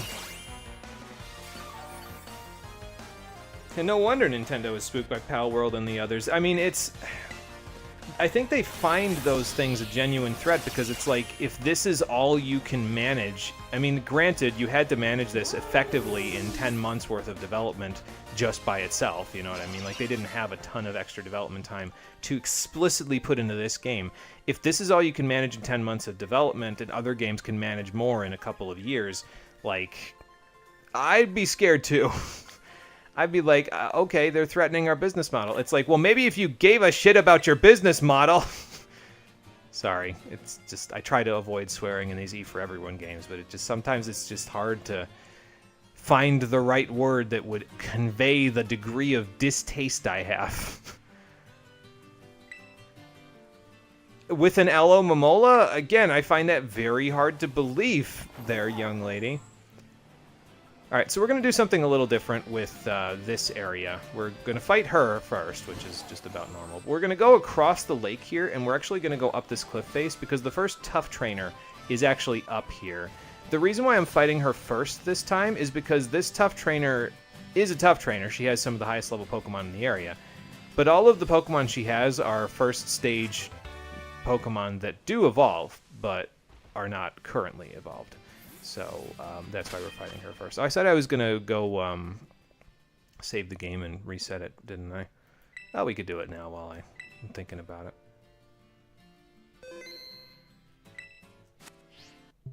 There we go. Do it now, and then we'll go back to it so the game runs less framey. Let's hope that ZA is the start of a new upturn. I hope so. I mean, it seems like, at the very least, in terms of development time, they've done the right thing with it, because they've developed the DLC for Scarlet and Violet while they were developing ZA, but they gave ZA, like, a full year's worth of exclusive development, and it probably got a couple of years' worth of development alongside the DLC of Scarlet and Violet before that. So I'm hoping they stick to that one game at a time model, because it's obvious just from this, because this game was released like bang, bang, bang within 1 year of Brilliant Diamond Shining Pearl releases, then Legends Arceus releases, then this releases.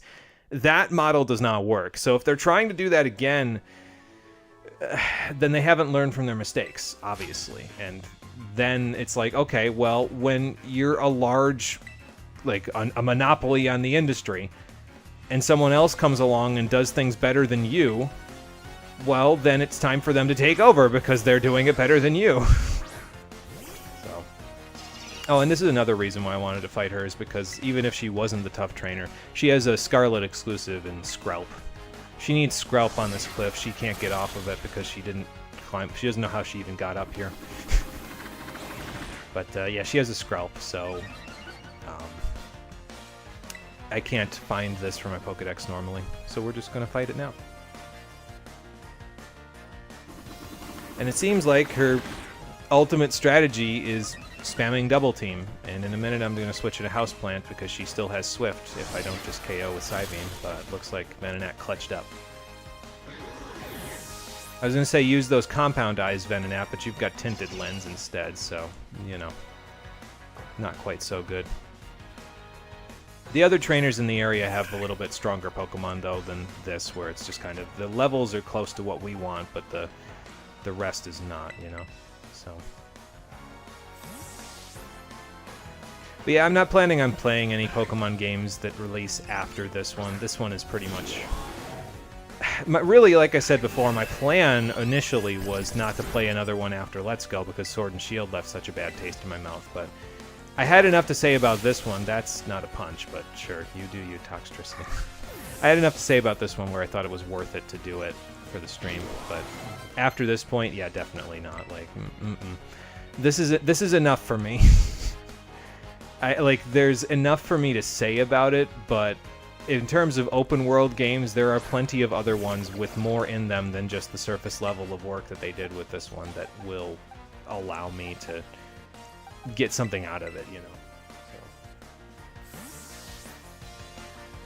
But I guess we'll see what happens in the future. My friends all still play Pokemon pretty much right when it comes out, so I'll get first-hand knowledge from them about what's going on from that. So you were using Double Team on Skrelp, and now you're using Protect, just like a raw Protect. Like, lady, you're not getting anywhere here. You're literally just gonna piss the player off. Why? Why would you do this?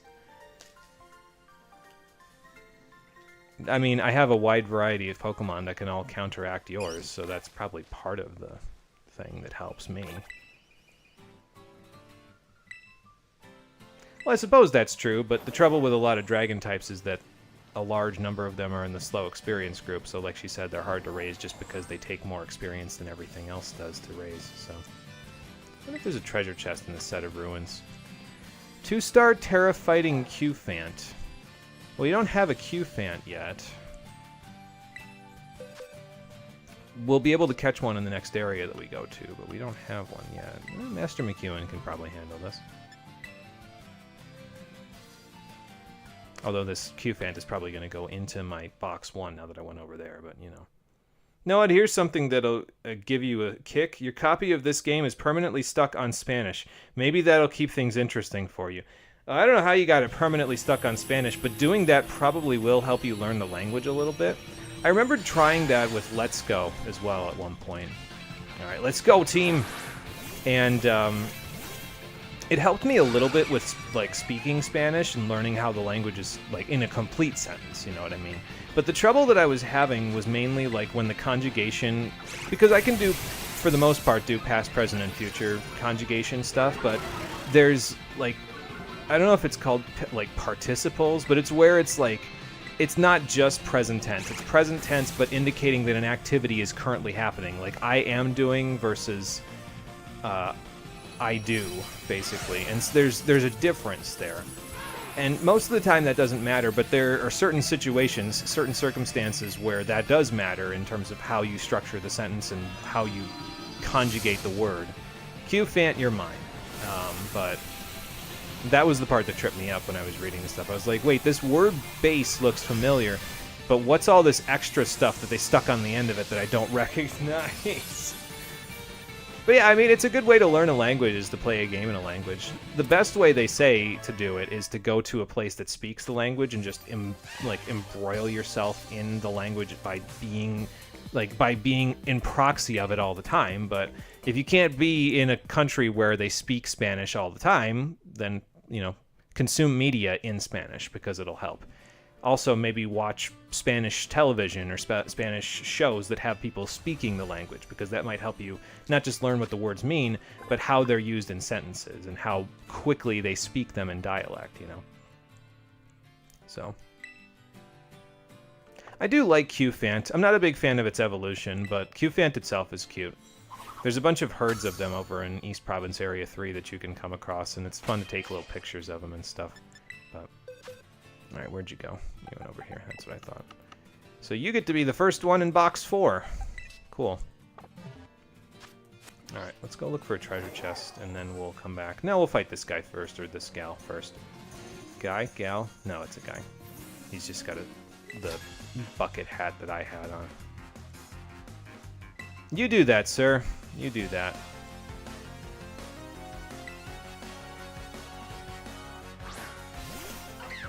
I am okay sounding like Yoda for a while. Yeah, I mean, it might take a little bit of getting used to, but... You know, I don't know why I just left this in on a flying type. I got punished for it immediately. Should have expected that. Didn't. Should have, but didn't. I wonder if this poison will be enough to KO from here. Sure was. Good job, Venonat. I'll take it.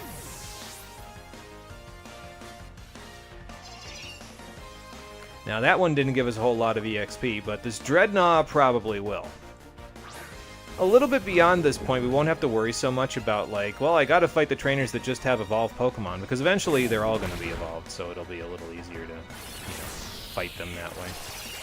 I love how Venonat's just been cleaning house so far. It's like, I have moves for almost everything.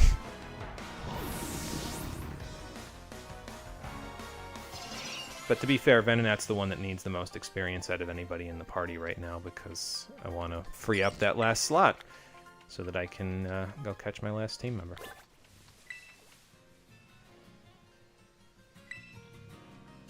Well, and you know, that's a fair point, and it's good that you're mentioning that, because apparently Mr. Saguaro doesn't understand that, or at the very least he has trouble with that concept. So... I don't think there's a treasure chest here. Nope. There's a TM and there's a Gimme Goal literally right below me. I guess I could grab for a few coins, but... Here's the TM for Toxic Spikes I was going to get before I recognized that, Oh, hi, Cyclizar. Before I recognized that Shroodle can't learn it, so... There you go. Yeah, I don't know. I mean, we reset and everything. I'm starting to just think that there are certain parts of this game that just run like crap no matter what you do. It's probably true, if I'm honest. Not much you can do about it, apparently. Another one of you, huh? I was gonna say, you've probably only got one coin, though, so I don't know that it's necessarily a good idea to even interact with you, but, you know.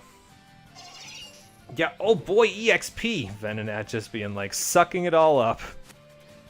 Speaking of which... If I remember correctly, this trainer has 2 fully evolved Pokemon, which is kind of a rarity at this point, but she's not a tough trainer either. So. But I'll take advantage of it, why not? That's what it is. She has an evolved Pokemon and an Oricorio, which doesn't evolve, so... Good EXP! We should get some good EXP out of this, that's for sure. Venonat's definitely not staying in on a Fire Flying type, though. Get that out of here. Lieutenant, you're up. Actually, probably Lieutenant's not the play here because I'm going to get Acrobatics, which will probably hurt a little bit. Air Cutter. Well, we have the Assault Vest for that, so... Oh, that was a crit. Is that all you've got?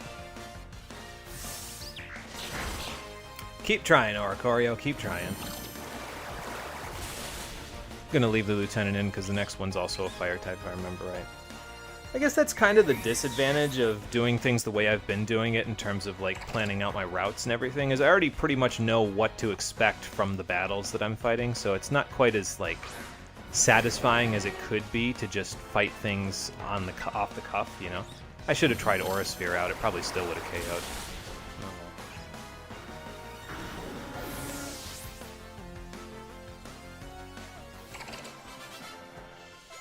you imagine going to a certain part of town and reality just gets weird? It's like, oh wow, the lighting just exploded. I wonder what happened to the sun in this area. I wonder if that's how people viewed solar eclipses, like, way back in the day, where they just didn't know why it was happening. I mean, they probably attributed it to some sort of godly figure, but, like, can you imagine having never seen a solar eclipse in your life, and, like, people warn you about it, and you're just like, nah, that's not real. Then all of a sudden you see, and you're like, what in the world? Well, I do have a Terra Orb, but I'm not using it on a random trainer in the middle of the wilderness. That seems silly. Like, that's not necessary. Let's see. Okay, cool. So now that we've taken care of the 3 trainers on this side of the river, we're going to cross to the other side. And I guess, you know, the river actually reminds me of something, because it reminds me of the thought process that I have of why the world here just... I mean, I don't think I have to tell you that the world of Paldea isn't particularly interesting. I feel like that's kind of self-explanatory, but, like, here's my question to all of you. What's the difference between East Province Area 1 and East Province Area 2? Well, there's a total of 2 differences. 1, East Province Area 1 is at a higher elevation, and 2, East Province Area 2 has a river running through the middle of it. East Province Area 1, the river is the border of it. That's it. That's the only thing that differentiates these 2 routes in a Pokemon game. Typically, the routes all have, like, a unique feature about them that completely differentiate them from other routes in the game. Or they're, like, early game routes where they really don't need to have those differentiations because they're just, like, getting you started, easing you into the game. But, like, there's just nothing to define the routes here at all. It just is exactly the way that it is, and I just don't think that's a good way. I mean, it probably honestly is, like, more realistic, but, like, that doesn't mean that it's good game design, you know? Yeah, different numbers in the area names. Check, please. Pretty much. That's it. But yeah, I don't know. It just... When you make things like this, everything's gonna feel like it blends together if you make routes like this, and that's a problem because, like, the game already can be boring in certain parts because you're just running around in samey looking places. So it's just not a good idea to have it, like, all look the same, because then you end up with it just blends into nothing. Like, what defines these areas, you know what I mean? Like, the stuff that's in it, I guess, but like, what's in East Province Area 2? There's no Team Star battles here. It's literally just, I'm on the way to Levincia. That's it. So. Oh, you know Nimona, huh? I didn't catch that part when you first started talking. I don't know, she probably does cry when she loses, but she probably loses so infrequently that it's probably hard to answer that question. I mean, she hasn't really... Oh, God, there's the herd of Tauros. They're just stacked up and ready to go. She hasn't cried, as far as I know, when she's lost to me. She's literally only cried when she hasn't been able to fight me, but, you know. My spider sense was tingling. I could feel those Tauros charging at me. I was like, nope, I gotta fight this guy. It doesn't matter if I'm low on HP or what. I was gonna heal. I was like, nope, gotta go fight him. He's throwing his car keys at me. I mean, okay, man, but a car is pretty expensive in this economy. I don't know if you want to do that. It's a piece of junk anyway. Bulldoze? Bulldoze.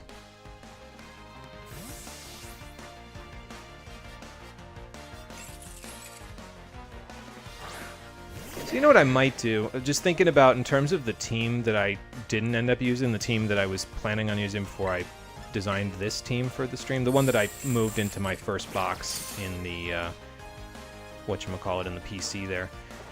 What I might do, because I'm going to be on vacation for a week, is maybe while I'm on vacation and I'm not doing anything, maybe I'll go back and, like, fight old trainers that I didn't fight on the routes with that team or something. Because, like, there will be times where I won't be hiking, you know what I mean? That's the major plan of the trip, is trails, like trail hiking. So there will be times when I won't be hiking, though. So, you know, it might be worth it to give myself something to do when that happens. Okay, well, I guess I'm fighting a Tauros as soon as I... Oh, never mind, he left. I was going to say, it's probably a good idea to let yourself act childish to get all that extra energy out, sir, but maybe do it somewhere other than in public. Do it in private. Then again, I'm acting childish in public right now because I'm playing a video game and talking about it in real time and saying silly things about it while I'm playing it, so I don't know if that's quite the right thing to say. We need to beat is it 5 trainers or 6? I think it's 6, and we fought one of the tough trainers, then 1, 2, 3, 4, 5. So this guy will be number 6, and then the 2 tough trainers. Okay, cool. Excuse me. So we should be good after this. Oh, and actually, we should go to that island over there with the 2 plateaus on it while we're down here, because there is a trainer over there. They're not considered part of this province. They're considered part of the East Paldean Sea, just like how that one model on the island over in South Province Area 5 is considered part of the South Paldean Sea. But we should go fight him anyway, just so that way we, can take care of him. His Pokemon levels will be a little higher than these, but, we'll figure that part out. Now the question is, do I stay on this side of Paldea and go to West Province Area 3, or do I go back to East Province Area 3, or do I go back to West Province Area 2 after this? Because technically speaking, they both have the same levels, like the level cap is 29 for both of them, but the trainers in West Province Area 2 are easier than the trainers in East Province Area 3, because their Pokemon are really, not particularly... Like most of even the tough trainer, I think he has 1 fully evolved Pokemon and that's it. Whereas the one East Province Area 3, they've got 3 Pokemon and all of them are fully evolved, basically. So there's a little more going on out there. I hope this Stantler isn't faster than me because, you know what, it probably is. Let's just go out to Interceptor. He's got more defense.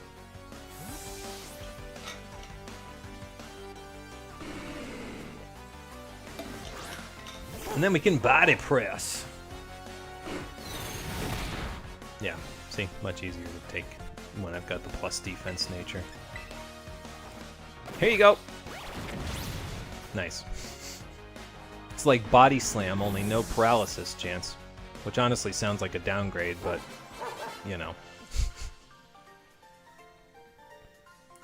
can we handle the other tough trainer with this current level of HP? I mean, I guess I could just use some items, honestly.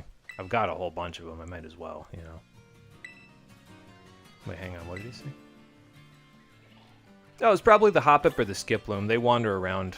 Well, I guess wander's the wrong word. But they go around on the wind all the time, so. Is that a Marini? It's hard to tell. Behind the sandy gust. Probably. I'll catch it. Why not? I've never really gotten to use Toxapex, personally. I imagine it's probably a pretty good defensive Pokemon, but I've always been more interested in... Oh my god, okay. Well, that wasn't even...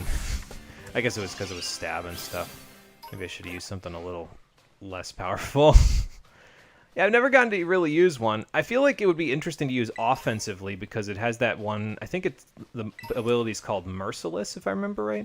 Basically, if it poisons the opposing Pokemon, every one of its attacks will be a critical hit. Which, it seems like an interesting ability to have, but I've never, like I said, really gotten to use it all that much, so...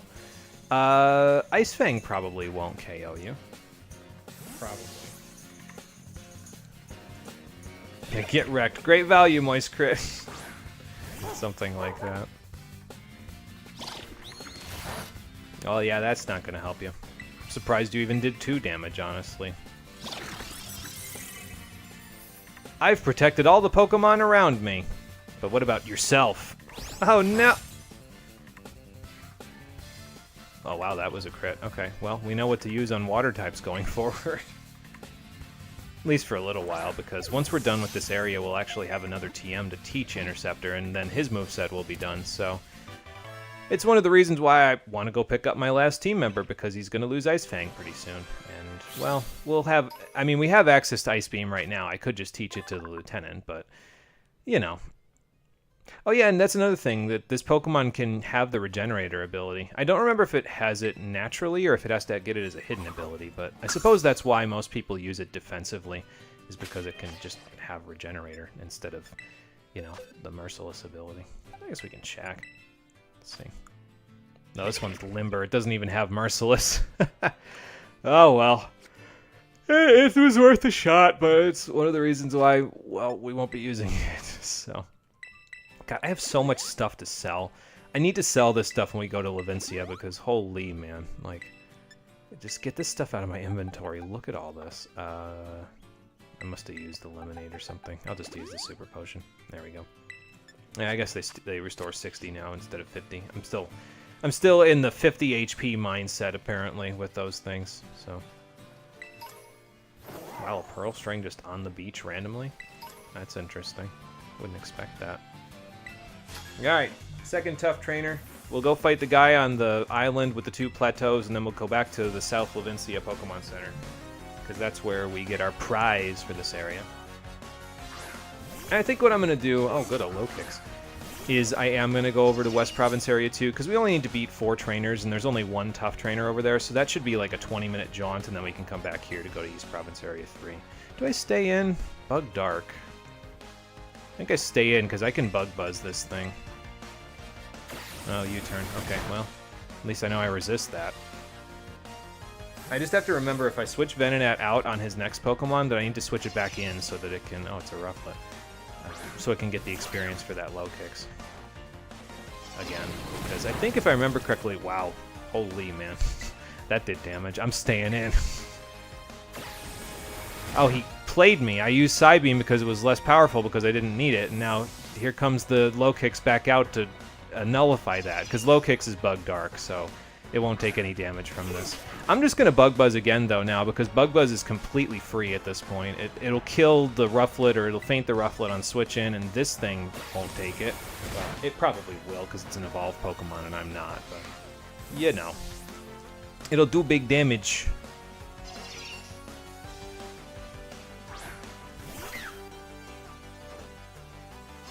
Although I'm taking a lot of damage just in the process of doing this. I'll probably switch Venonat out once we go. I'll just switch into Interceptor. I've got Play Rough. That'll work pretty well. And then Venonat can get some sweet, juicy EXP. Shouldn't be much longer now before we get a Venomoth out of this. Yeah, let's just switch into Interceptor.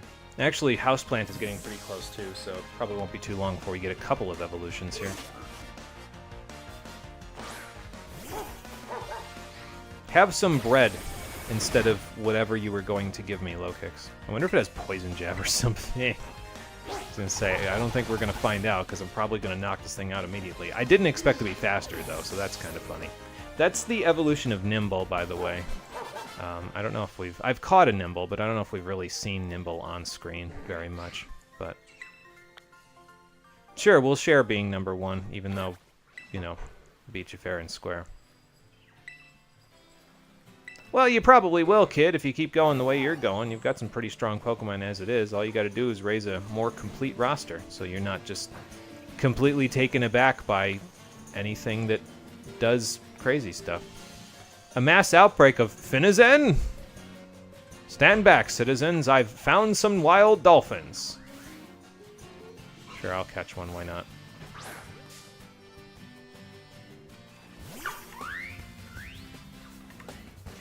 So, Finizen is a Pokemon... I'm not going to be able to catch this. It's too low of a level, and I don't have a move for this. It does evolve. I think it evolves, if I remember correctly, at level 38. But you need to be in multiplayer mode, so you either need to have somebody who's nearby with a Switch and another copy of either Scarlet or Violet, or you need to be in online mode with Nintendo Switch Online and have them help you with this. Because basically what needs to happen is this Pokemon needs to get to level 38 and then gain a level while you are online or co-oping with someone. And only then will it evolve. Now, it's cute in its current form, and I would use it in its current form if its stats didn't suck. Like, it makes Lumineon look about comparable for what it's worth.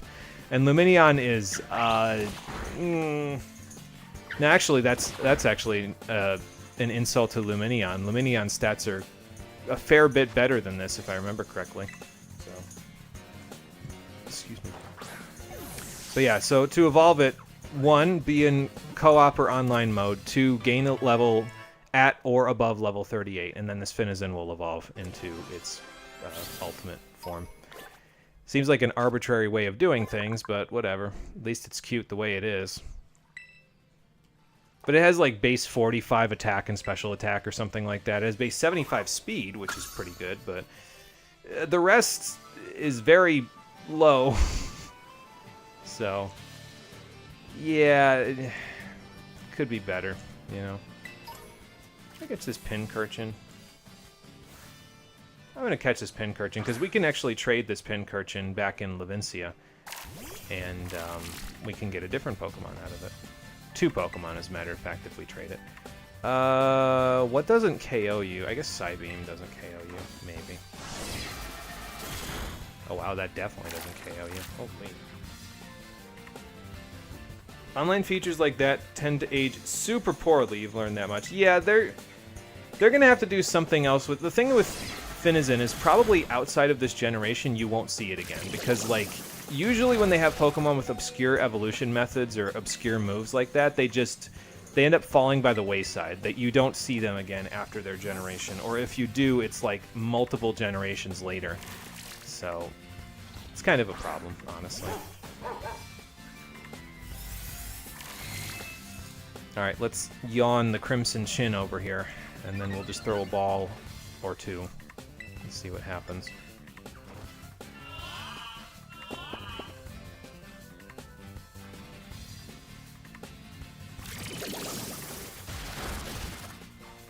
I want to switch anybody in. Who needs experience here? Let me check everybody's counter. So 2061, 19, 11. So you 2 could use some experience. And I mean, you always need experience. But I guess between the 2 of you, only one of you has an evolution coming up. And she just happens to resist water-type moves to begin with, and electric.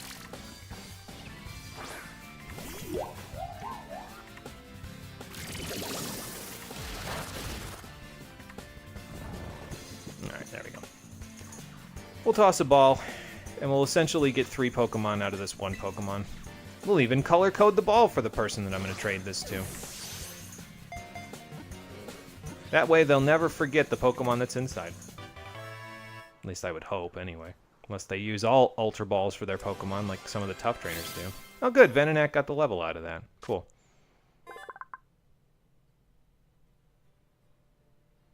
Wow, that's not good for Pincurchin, because I feel like you probably need that energy, and you're exuding all that energy all day if something brushes up against you.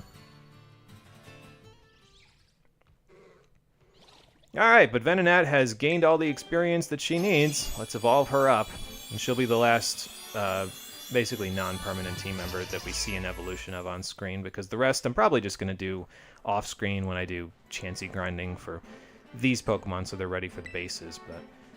Well, there you go. We got a Venomoth. Cool. Now, the thing about Venomoth is that it can access the all-important Quiver Dance move, which we've seen on a couple of other Pokemon previous to this. The trouble, though, is that the Team Star base that Venomoth is going to help out with, it's not quite as easy to set up on with Quiver Dances as the other bases, so I'm not actually sure if I'm going to do that yet. I might do it and I might not, but I'm going to wait until we're a little closer to, like, actually being able to access that base before we, like, figure out whether or not I'm going to do that, you know? So, is there anything else I want to bring in right now just to get the... I guess I could bring in Mareep just to get it to Fluffy really quickly, but... I don't know.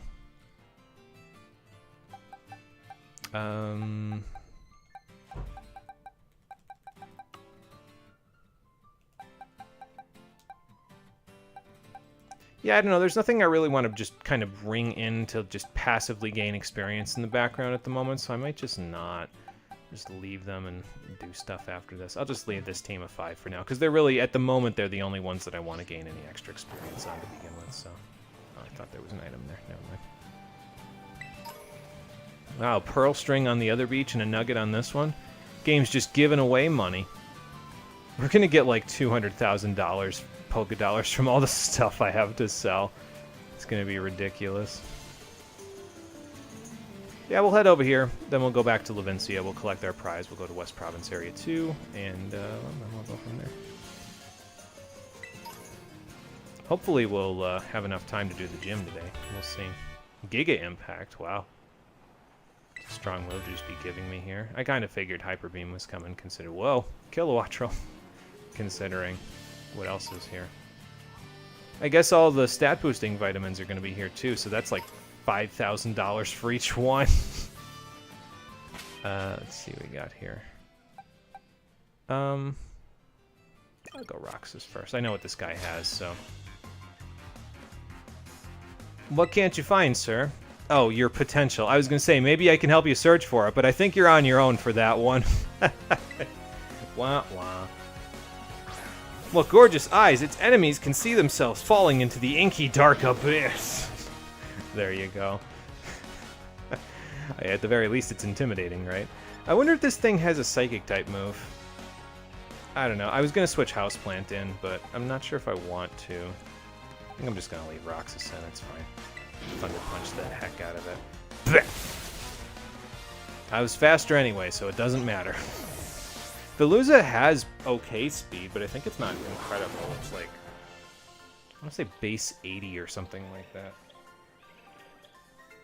I mean, just because one random trainer wandered out here and beat your one single Pokemon doesn't mean you lack potential in battle.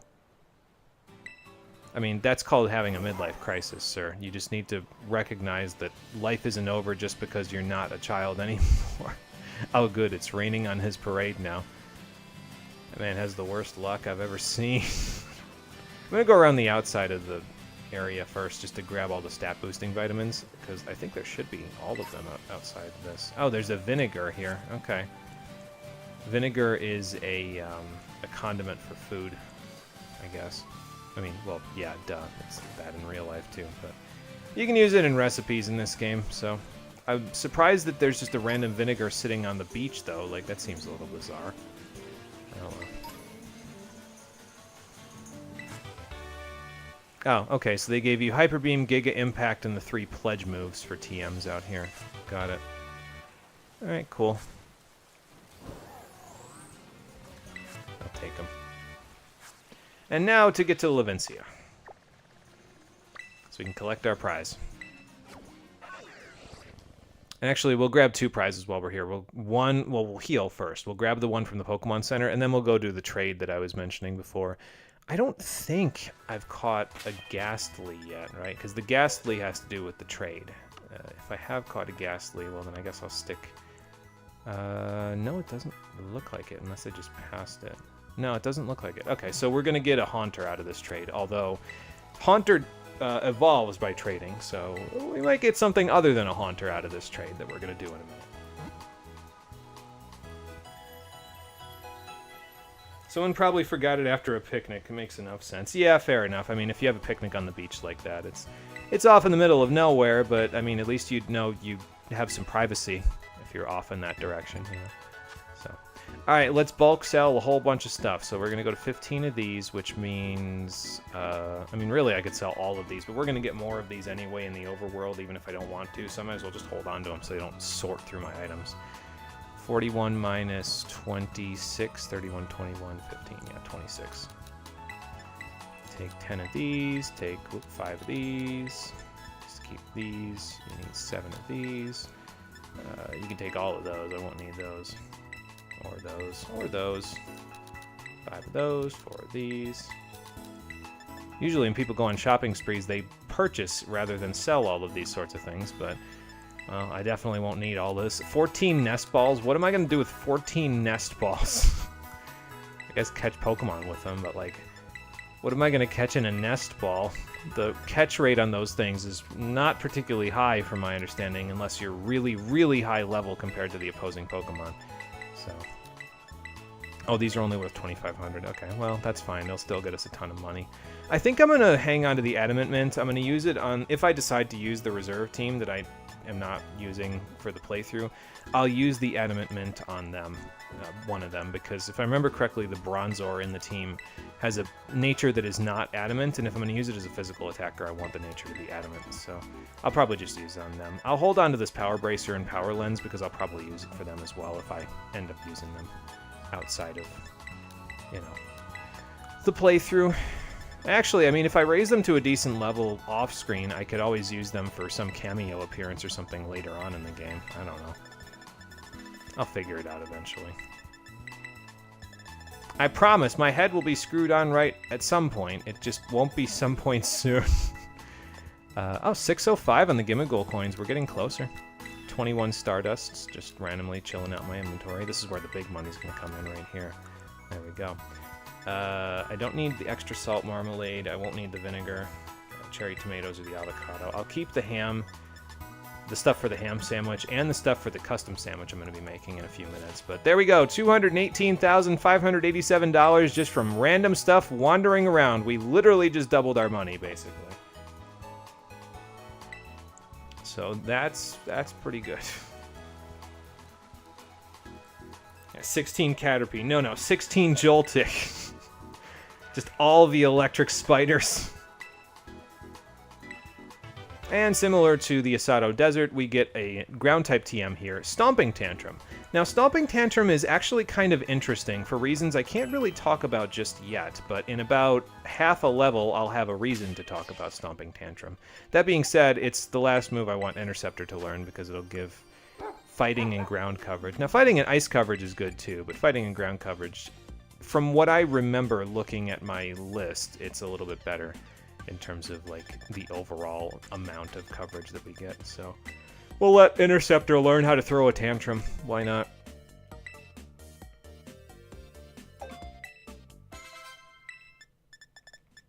So there's that, and then that's about it. What do you need to the next level? 1,025. Okay, fair enough. We're almost there. And you needed what? 670,000, 368, 367. I should put Houseplant out in front, actually, so she can just get that last little bit of experience she needs, you know. Alright, so the trainer that we can trade to is over here, in the central area that I said you could walk around with your Pokemon, but probably if you walked around here, they'd either like fall behind or they would hit one of the NPCs and then have to teleport to you. So Joltik is peak Pokemon design. I like a lot of the little bug Pokemon that they make, like just the teeny tiny little ones. Like Snom is another one that's peak Pokemon design for me. It's just really goofy. This little larva sealed in an ice crystal. But yeah, Joltik is pretty good too. I liked it when I first Galvantula I thought was okay, but I guess rather than warming to it, I think I've gotten cold to it, if that even makes sense, but I don't like it quite as much as I used to. So, Joltik's still cool, though. Anyway, so yeah, we have a Pincurchin. We can trade the Pincurchin to this lady for her Haunter, but as you know, Haunter evolves by trait evolution, so once we trade this Pincurchin away, first of all, we've already got Pincurchin registered in our Pokedex, so here you go, Clefchin. I should have named it Clefchin, but that would have kind of been mean to her. It will teleport off into space where her Haunter just happens to be for some godforsaken reason, and then her Haunter will teleport to me. We literally just could have handed the Pokeballs to each other here, ma'am. I don't know why we had to go through all of that guff that we just did. But once we register Haunter in our Pokedex, as you'll see, we get a little secondary prize out of this one, because there is a trainer that trades a Haunter in Platinum as well, but that one was holding an Everstone. Dick move, Game Freak, but they've fixed that mistake in this one, because this Haunter is not holding an Everstone. So you can get a Gengar out of this one. Yeah, Spiky Snom. It's such a silly little guy. Yeah, and Gengar can be pretty useful for the final Team Star raid because of its ghost typing, and they even have her mention it, so it's an organic way for them to talk about trait evolutions as well, which is fine, you know, whatever. But, I don't know, trait evolutions to me in this game, it sounds like them trying to encourage you to buy Nintendo Switch Online, which, I don't know about that. I guess if all your friends are playing the game, then, like, you know, you won't have to, but it just encourages them to buy the game, which is another way to, you know, do business, I suppose.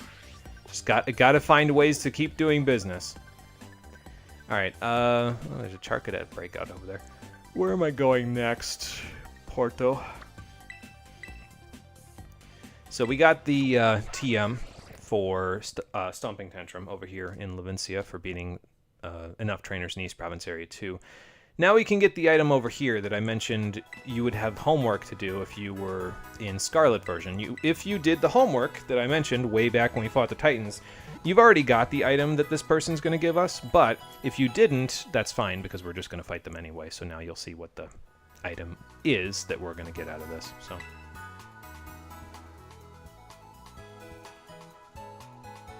love the subtle way that the trainers stop rendering when they evolve.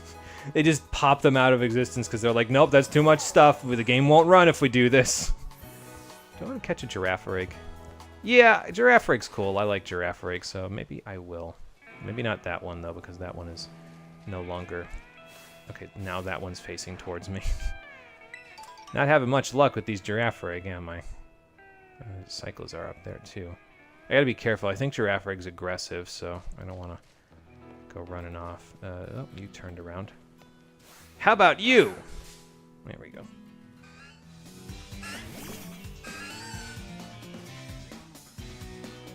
I forget if Girafarig can have Sap Sipper just naturally, but, well, I can just use Swift. It's a low power move. I say that as I almost one-shot this thing with it. I'll use a Great Ball. Why not? Girafarig actually has an evolution in this game, so I thought Girafarig was cool as it is, honestly, just by itself, but it'll give us an excuse to evolve it. So I guess at least there's that. That's almost enough for Houseplant to get her evolution, but it's okay if she doesn't because it'll just be from the next trainer. So that normal Psychic typing is more useful than you might think, too, because Ghost types, ever since they took away Steel's ability to resist Ghost, normal typing has been more important than ever, just because it's one of the only types, along with Dark type, that resists Ghost now. So that normal Psychic typing can come in pretty handy if your team just is like, I don't know what else to stick here, but I need this, a resistance to this, and a resistance to this. It's like, hey, maybe a normal Psychic type will work for that. There's been a couple of teams where that's happened, where I've, like, tried to put together a team for this game, and I'm like, yeah, I don't know what to put in this last section. And it's like, oh, normal Psychic fits in and gives me all the resistances I need? Interesting. Oh, good, there's Tauros over here, too. Casseroya? I don't know. You'd have to ask the people there. I mean, I think of the water that's there, and I think of royalty for some reason, because most royals are the only ones that can afford to have a moat. Ah, good, a Sandygast. The perfect victim for me to swallow its soul! How much of a soul do you think Sandygast really has if it's a ghost type, though? I guess it would have to have a soul, because it would pretty much just be a soul, wouldn't it? You don't need foul play. Your attack is already going to be high enough with the... whatchamacallit, with the Moxie boosts. Yeah, this guy's got a Masquerain, so that gives him a little bit of extra experience we can grab. I'll just absorb that Intimidate, thank you very much. I guess it's Bug Flying. Roxas can do this one. And then we'll have to bring the Lieutenant in after this to get him a little experience so we can catch up to 34. Tauros, you're going to have to do better than that, sorry. I'm all the way over here now. Oh look, there's that Soak move that I said we could use in Scarlet version if you wanted to use it, but we don't need to. We just need to Thunder Punch. Yeah, this route's pretty easy to get all the trainers you need in it because you only need to have 4 trainers, if I remember correctly, in order to get the prize out of it. And you can pretty much just go west to east, and that's just about it. I mean, Porto Marinada is based on marinating something, so maybe they marinated the casserole? That sounds kind of gross, actually. What's not gross is the fact that Houseplant has swallowed enough souls to evolve into her final form.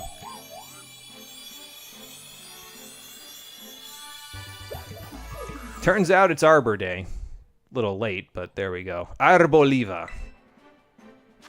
An olive tree she has turned into.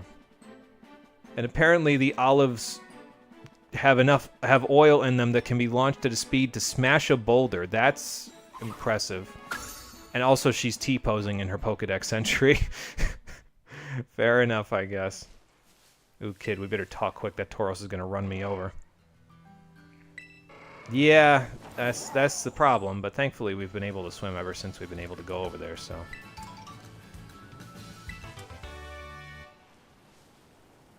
Okay.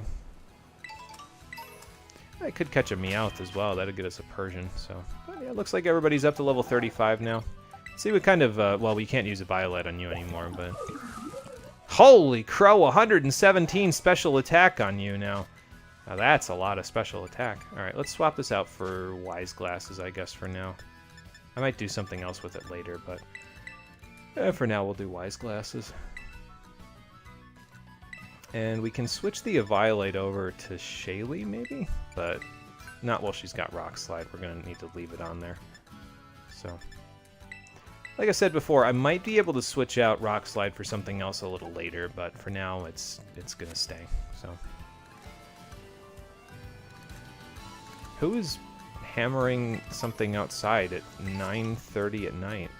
What could you possibly be like? I just heard. I don't know if anybody else heard that, but I just heard that outside. Now they were hammering on something a while ago as well, but like, what are you hammering at 9:30 at night? You're gonna work like a banshee through the whole night to get the shingles on your roof or something? Like, what the hell? Anyway, here's another one of the 10 sites of Paldea. Colonnade Hollow. It's a cave system that looks like the mouth of a dragon. That's interesting. You never get pointed. The thing about this, though, is that, like, the sites are cool looking, but you never get pointed in this direction for any reason whatsoever. There's no, like, cool lore. It's literally just a cave that looks like a dragon's mouth. And there's dragons you can fight and catch in here because you've got Noibats that you can find in here, so... Like, this is the kind of place where you build it up a little bit by having people talk about it in some of the towns and stuff, but... To my knowledge, none of the NPCs really talk about the local landmarks in the game. They mostly just talk about fluffy stuff that has nothing to do with the local landmarks, so... Like, they'll talk about the town that they're in, but not the stuff around it, you know what I mean? So if you've been wondering why I haven't really been talking to the NPCs in this game, the game just doesn't do enough to ingratiate me to the world itself to make me want to talk to the NPCs. And that's a problem, because usually when I play Pokemon, I talk to just about every NPC in every town we go to, because they've all got something that is potentially interesting to say, but not in this one. I think I'll catch a Noibat once we get out of this battle. We gotta go up to the roof of this cave. Well, roof is a strong word. It's just like the top of the rocks here in order to fight the other two trainers, but maybe I'll catch a Noibat while I'm here. Yes, it is. Well, fair enough. Hope the research goes well. Maybe I'll catch that 15 FPS Noibat if I don't run into the minefield of Pokemon in front of it. Now it's coming towards me, so... I gotta be careful because that Sableye is aggressive. I'll just take the non-preemptive strike. I'll put it to sleep instead. This Noibat looks humongous, though. Like, wow. Normally they're not that big. Maybe this one's bigger than usual, or maybe it's just a trick of the light. I was gonna say, I hope this doesn't KO through Mega Launcher and everything else. It did not. Oh, and there's a TM we can get while we're here in the cave as well, so I'll go grab that while we're here too. Interceptor, get out here so you can yawn it. I didn't see Frisk proc. I wonder if that means that this Noibat does this Noibat get Infiltrator as its other ability? I forget. But I guess we'll find out in a second, won't we? Yawn. There you go.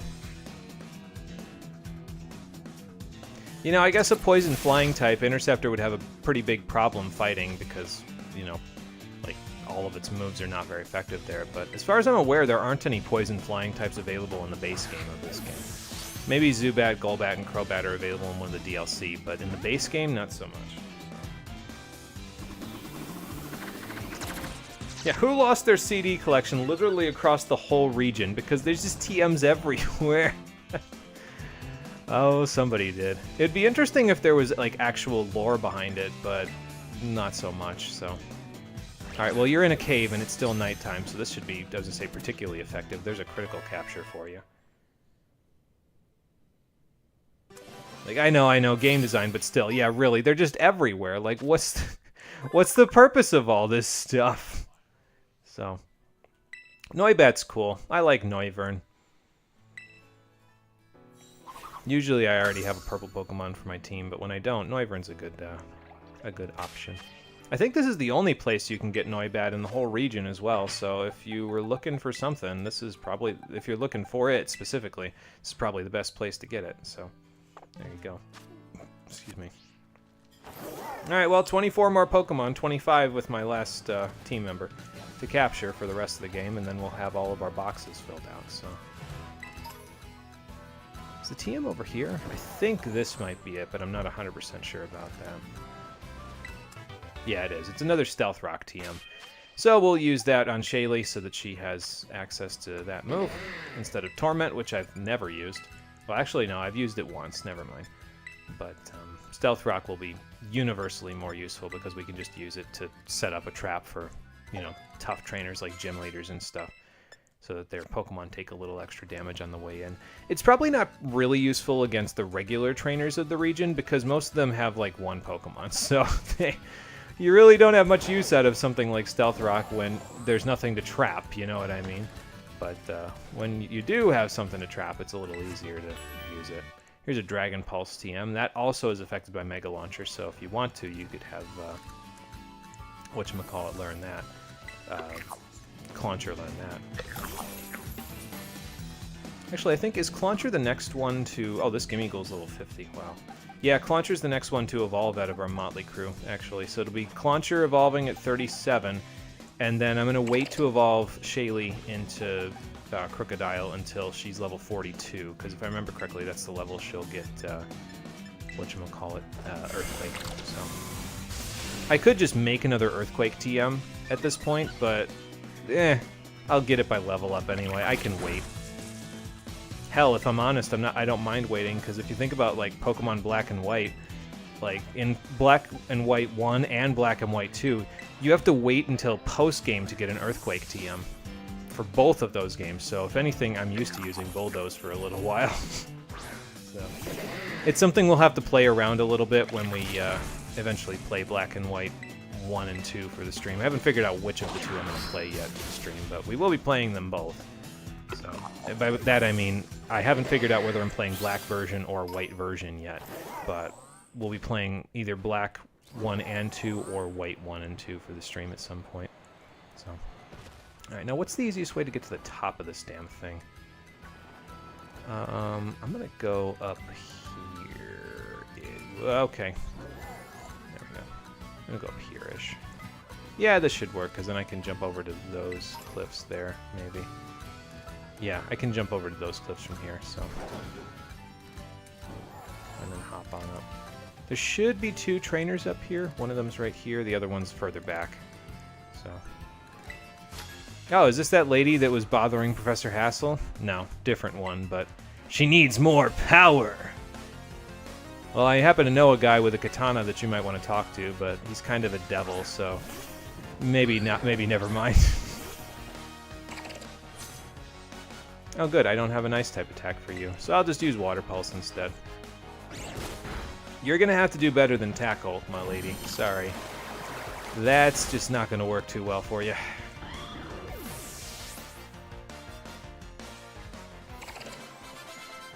Okay, cool. So now we can swap back to somebody else. Because Clauncher has made it to 34. Well, that's because I'm fighting you, like, 11 levels higher than you, so... From fighting trainers like you at way lower levels than I'm at currently, despite the fact that I'm still getting plenty of experience out of it.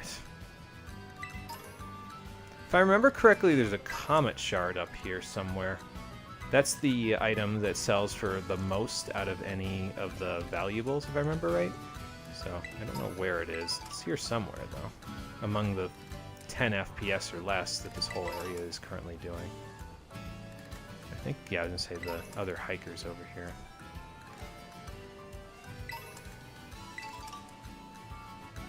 There's a wild Chansey. I guess this is another area where you can see it, but... Oh, there's an Impishment. That one might not be bad, actually, for Interceptor to have, either. Yeah, like I said, it's here somewhere, but I don't know where specifically it is, but I think there's a Comet Shard up here. Oh, good, the item list has almost caught up to me now. I don't need the money, so I'm not even worried about it.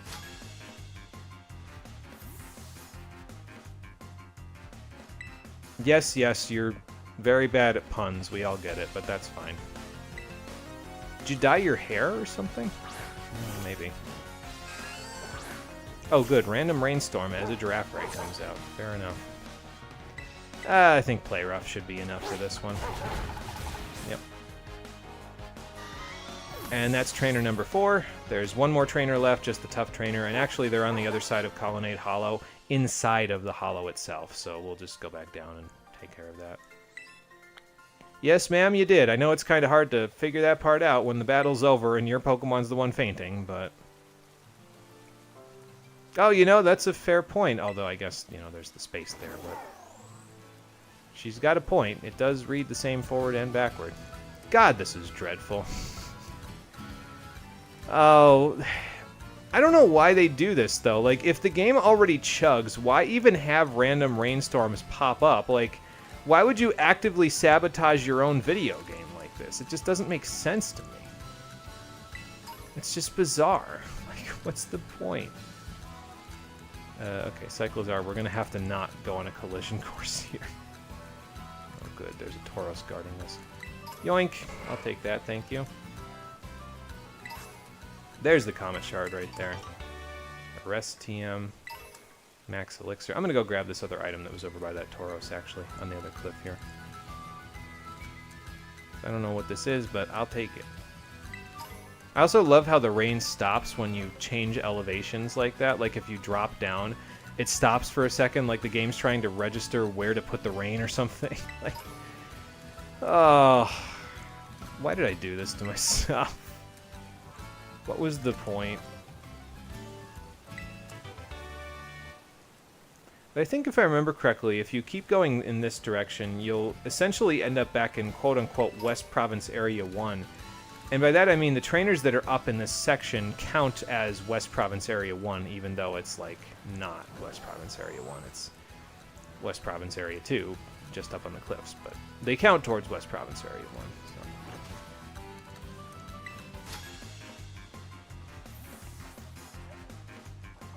I mean, I guess I can take a look at them if you're so exuberant about it, but if you want a strong and rare Pokemon, there's literally a level 65 Terra Garchomp in this cave, just up on the cliffs over there.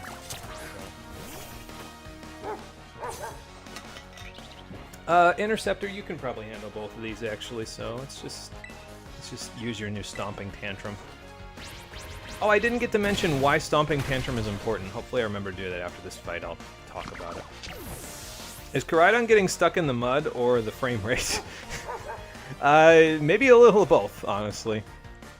Here's a Spiritomb. I think there's supposed to be, there's like fixed spawns for Spiritomb, but I've never seen one out in the wild in this game. It's got to be around there somewhere, but I don't know where, so it might be like inside of a cave or something. Like maybe there's one in here in Colonnade Hollow or something, but I've never seen them out in the wild in this game, so I don't know where specifically to look. I guess now we can look in the Pokedex, though, can't we? Because we can probably find them that way. So. Hello, Salandit.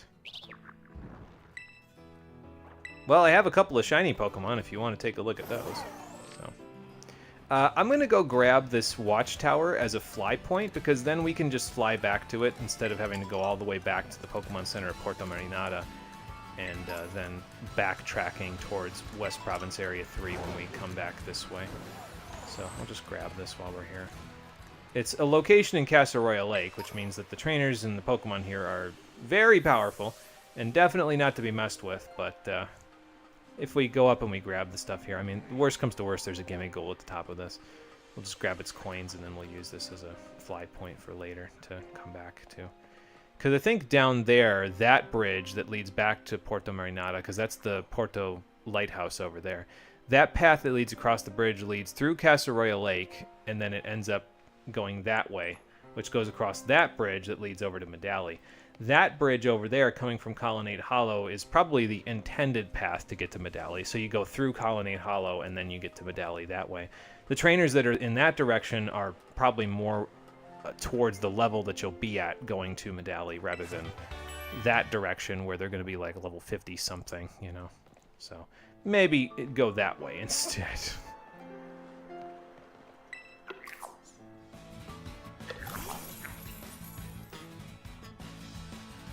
Okay, another level 50 gimmick goal. We've been fighting quite a few of these today, but that's okay. We've got something for you, so... we can just whack you upside the head with a Dark Pulse, switch over to our Krokorok. I'm going to fall off this ledge in a second, and then smack you upside the head with a Crunch, and we'll be good to go. But yeah, we're done with trainers now in West Province Area 2, so we can go back to West Province Area 3 after this, or East Province Area 3, and start working on that over there. Then we'll go to West Province Area 3 on our way to Medali.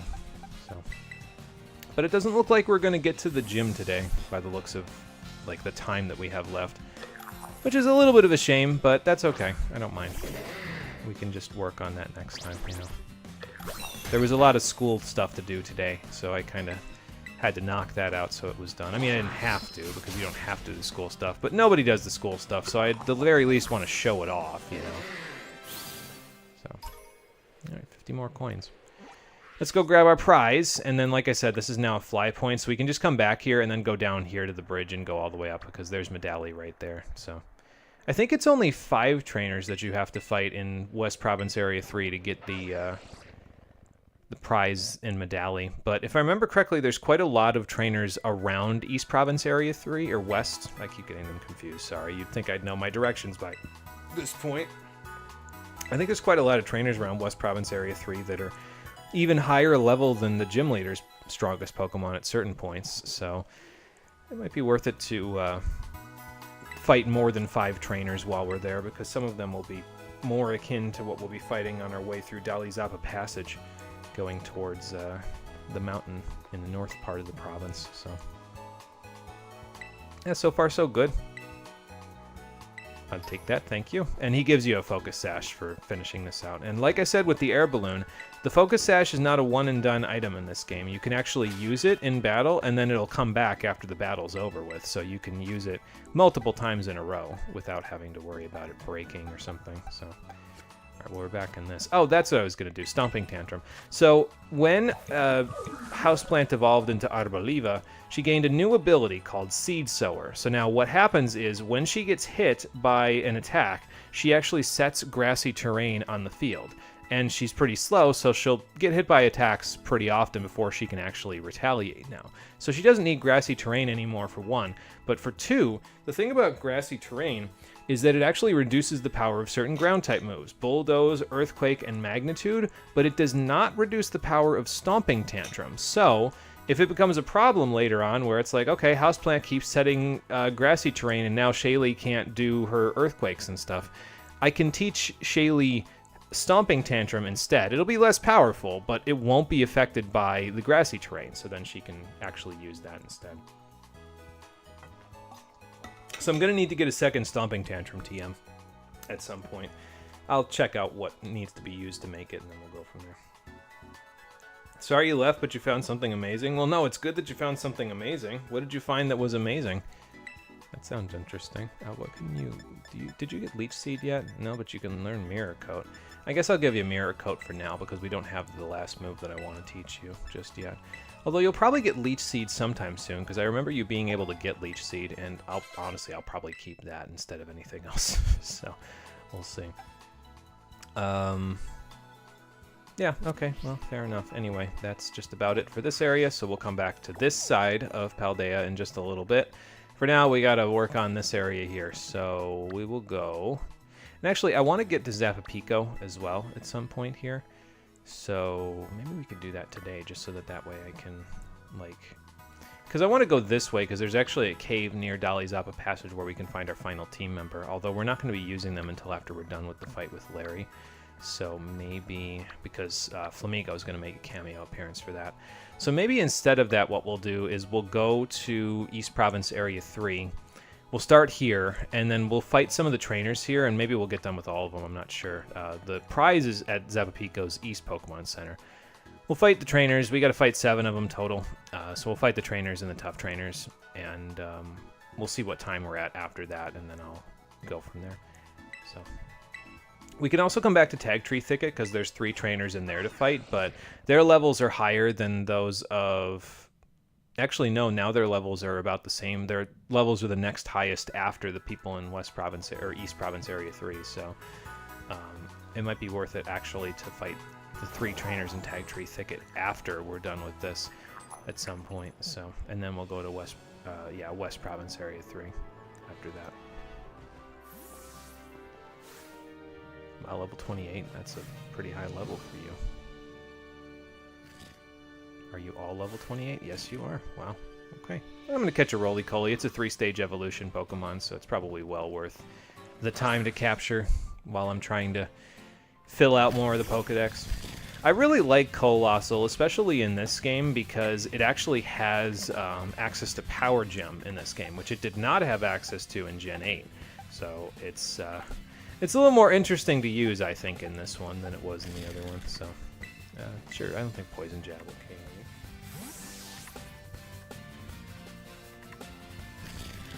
There was a frame with the player character having bug eyes on the tower. Yeah, I remember moving the camera around to do that. I wonder if did it get clipped or something? I didn't see. I don't even know if there's a clipping option on YouTube. I haven't streamed on here for long enough to know whether there is or isn't. But this Roly-Poly should be pretty easy to evolve as well because it's already 28. It evolves into Carkol at like 18, so. And then Colossal's like 34.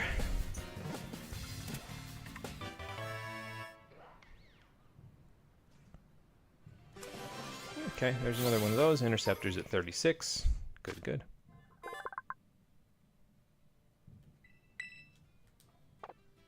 Let's see how many Pokemon we've got left to capture after this. I know we can still capture a Makahita because we haven't caught that yet. I guess we could go catch a Shinx, but I kind of figured we would have seen a Shinx by now, honestly.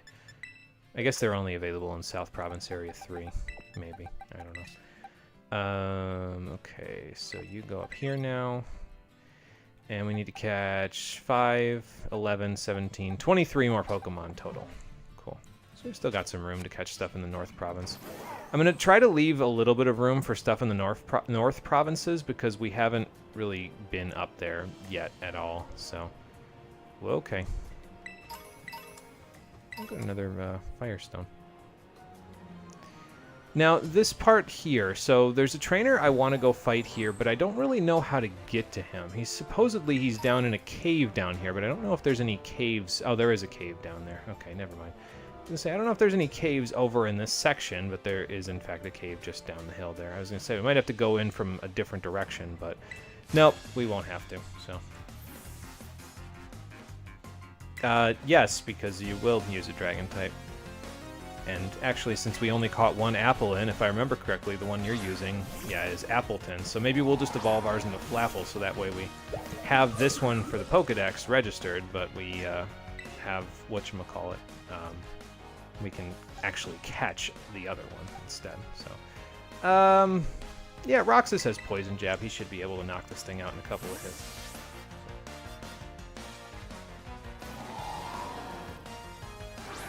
It's kind of the weird thing about Arboliva compared to other Pokemon, though, is that, like, with Kilowattrel, the problem, and I'll probably try to show it at some point, but with Kilowattrel, the problem is that the camera is too close to Kilowattrel, so all you end up seeing is its entire body. You can't really see past it.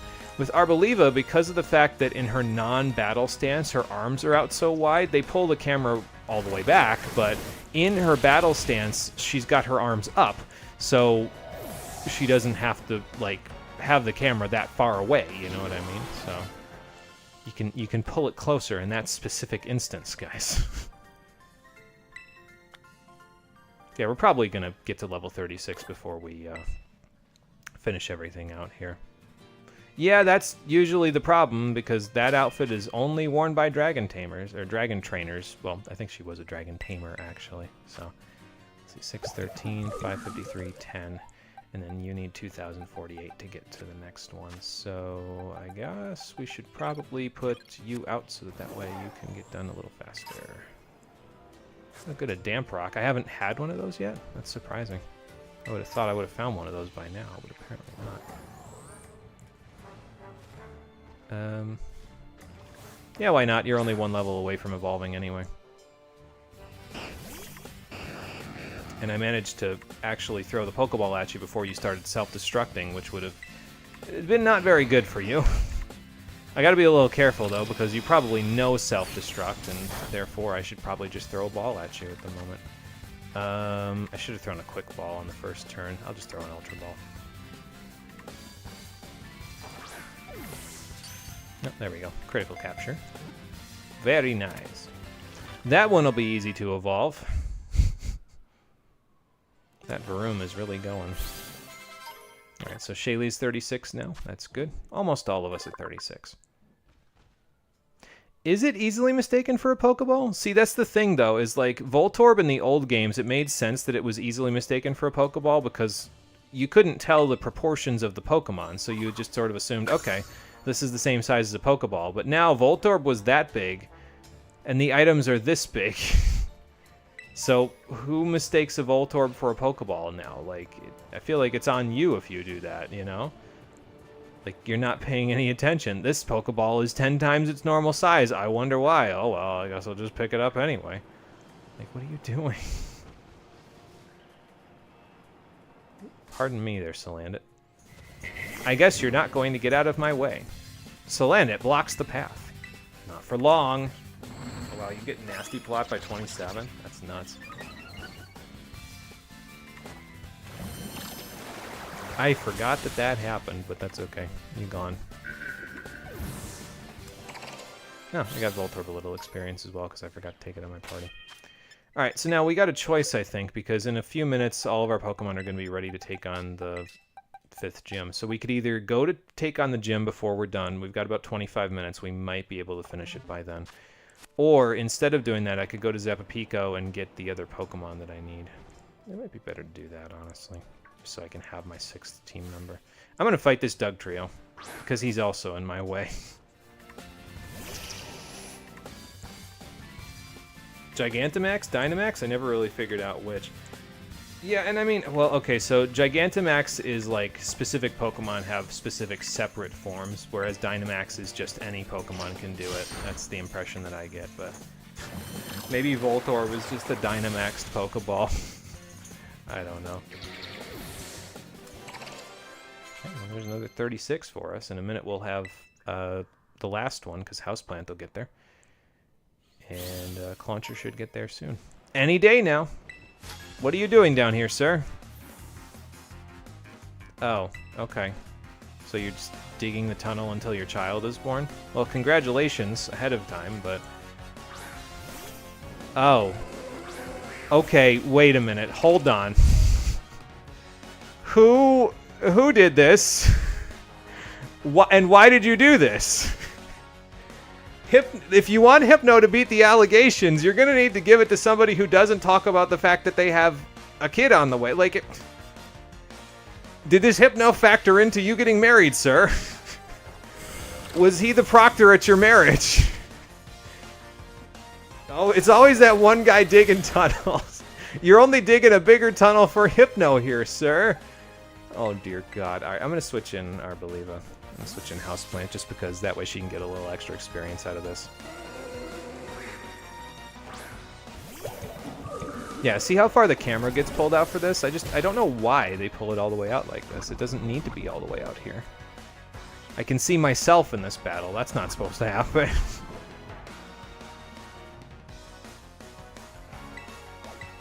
Anyway, I'll take all that back now, thank you.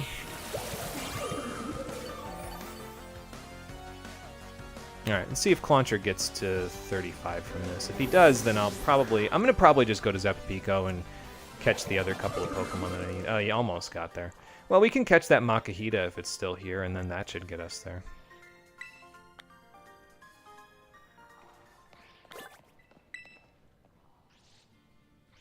No, fair enough. He will learn a lot there. Okay, what on earth just happened over here?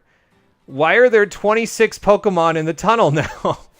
Where did they all come from? Did that hypnotize me into thinking there are more Pokemon in there now than there were, or what? Like, holy man. I need a not very effective move that's not going to KO this Makihita. You know what I could do? I could just throw a quick ball at it. We've got him now.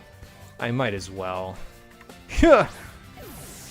I'm teleporting to the Pokemon Center after this. I'm not going through that whole hallway. It's all the children. They've finally been delivered. I should catch that Bagon, one of the Bagon that's over there, actually, because that would also make a good Pokemon for the Dex. That's 3 more Pokemon for the Dex entries. And Clauncher's not level 35 yet, so... Alright, which of y'all wants to turn your back on me first? Oh, okay, I was going to say quite a few of you, apparently. But, not really, I guess. You're all sort of running in... Oop, hang on. No, that's not. Okay. Well, this one's going to be a little tricky to capture because it did not turn its back on me, but I'm also probably going to get into a fight right after this, but... You know what? Another quick ball. Why not? Yeah, you got it in the bag on. Something like that. Oh, that didn't work at all. Good lord. I mean, you've got a terrible capture rate. It's like a catch rate of 3 or something, so I guess I'm not shocked that it didn't work, but... You could have at least been nicer about it.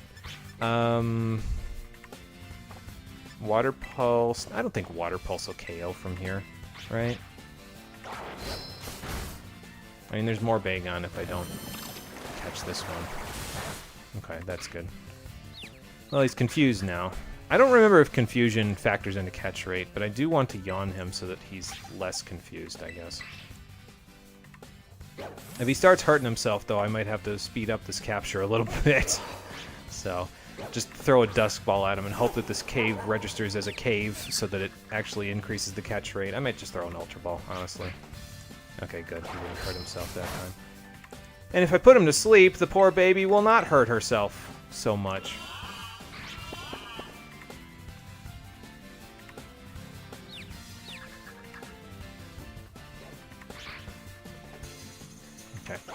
We'll throw an Ultra Ball this time, and then after that we'll just start... I'll probably honestly just chuck a whole bunch of Ultra Balls because we've got 47 of them. Might as well, you know.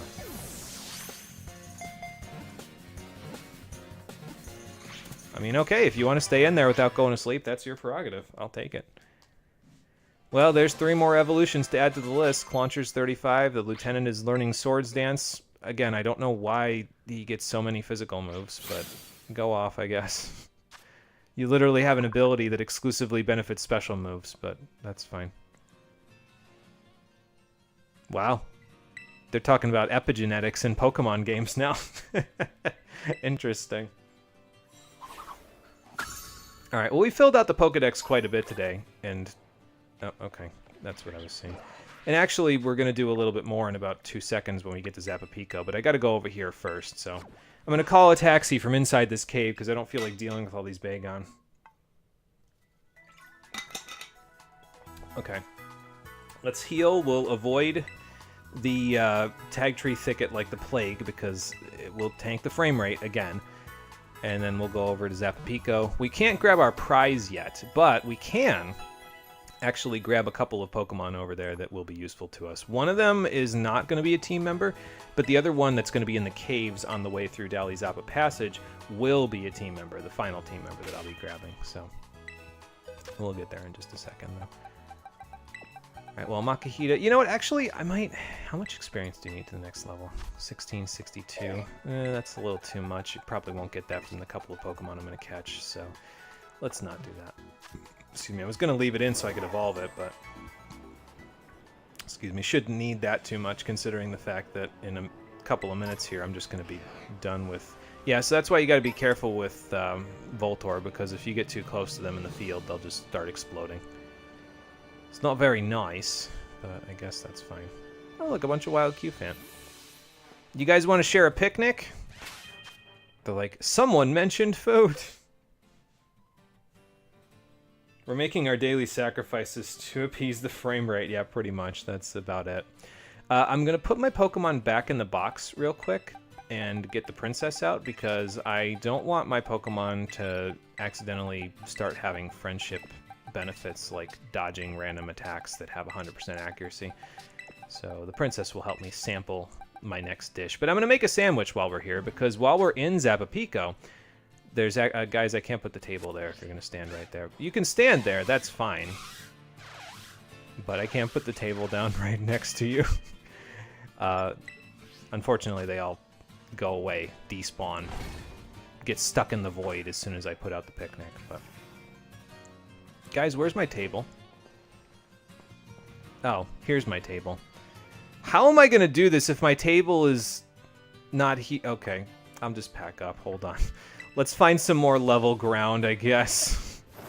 I was gonna make the sandwich there, but apparently my entire picnic set teleported into the ether along with those Q-Fant. Maybe they took it with them when they went to the void. I don't know. I don't know what the heck is happening anymore. Is this... Hang on, is that an item? Yeah, it is. Okay. Is this more solid ground? No. Okay. I guess I'll have to go up somewhere. Maybe here. Alright, well, you're gonna either have to... You're gonna have to be less picky about it, because when I have enough space for the picnic table gets teleported into the ground.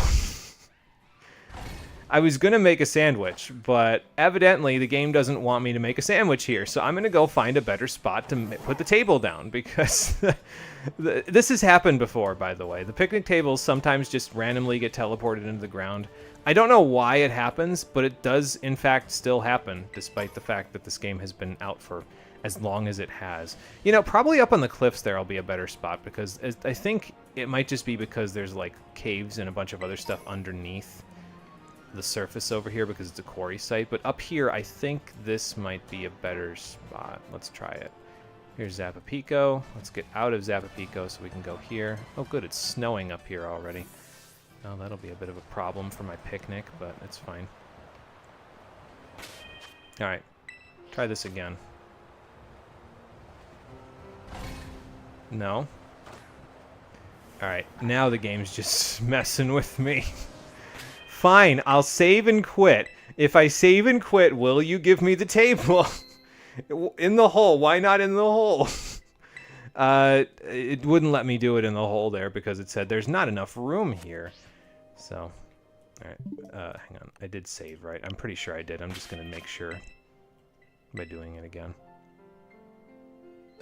But yeah, I'd like to make a sandwich because it'll make finding a Pokemon that I want to find a little bit easier around here, but... my table appears to have vanished. So pretty good for a beta copy. Yeah, I mean, it's not bad considering this is the alpha release of the game. Oh, this game, man. It's so, like... It's just, there's points in time where I look at it and I'm like, you know, it's not so bad. And then this happens. Like, oh...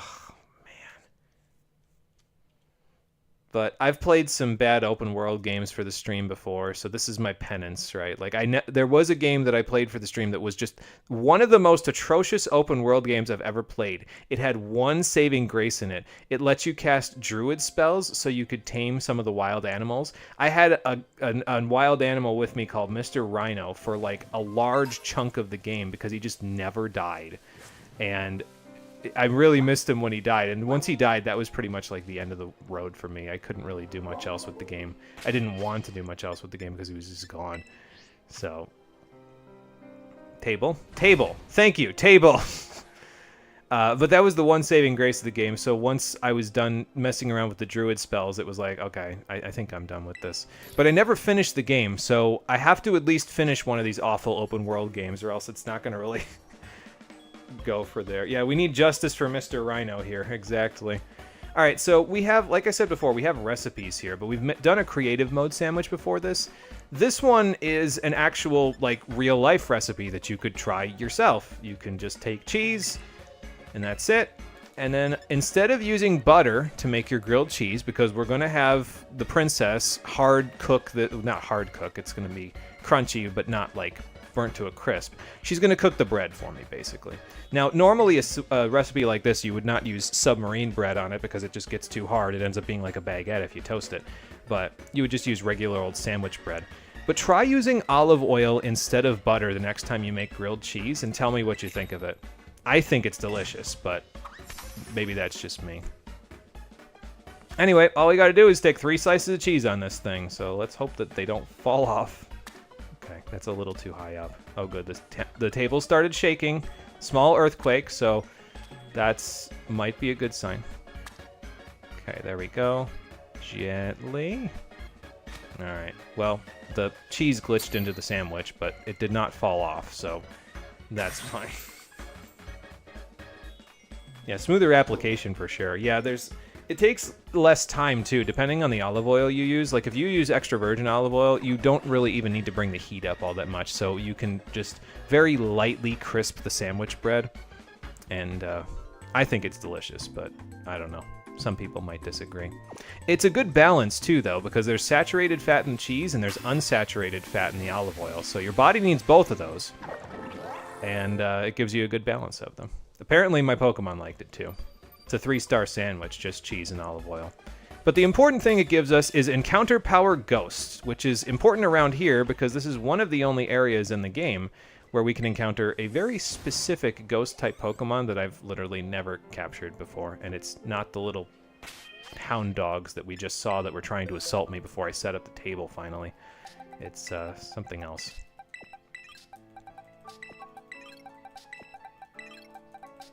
So we're going to catch that, and then once we're done with that, we're going to go in the caves up around Dalizapa Passage, because we'll catch the other Pokemon after that. And actually, the funny thing is I was going to go hunting around for an item in East Province Area 3 over there, because there's a guaranteed Dawnstone over there as well. And we're going to need that, not just for the male Curlia that we have in our PC right now, but my final team member as well. But we just randomly picked one up off the ground, so I guess I can just save the one that we're going to find guaranteed for the male Curlia to evolve it into Gallade, and then we'll use this one on our team member, or vice versa. We'll see what happens. Alright, so now we need to go closer to town, but I think we need to go closer to town on the opposite side. So, like, we need to go into the quarry area, I think. Oh, wow, it hurt Pride of Pyroar. Starting to get into the big leagues here, folks, because the Pokemon are starting to be fully evolved in the wild. That's crazy. Yeah, I think around here somewhere. Or maybe it is on the other side, I don't know exactly, but there's Pokemon around here that we can find that... There is one, actually, the one that I'm looking for. And it's already seen me, so I don't think I'm going to be able to get a surprise attack, so we'll just grab it. Sinistea! This is the reason why we got all those chipped pots, and, well, the one chipped pot and the cracked pot that we got earlier, is because the Sinistea is actually a Pokemon. I'm not catching it for my team, but I am catching it because if I evolve it using the chipped pot or the cracked pot, it has a move that I can give to Houseplant that might actually come in pretty handy in the future if I decide not to use Leech Seed. And it's randomly raining again. Fun. Alright, now don't knock it out, Roxas. Thank you. Don't poison it either. I mean, I guess I could just find another one, but... Okay, that's good. That will work.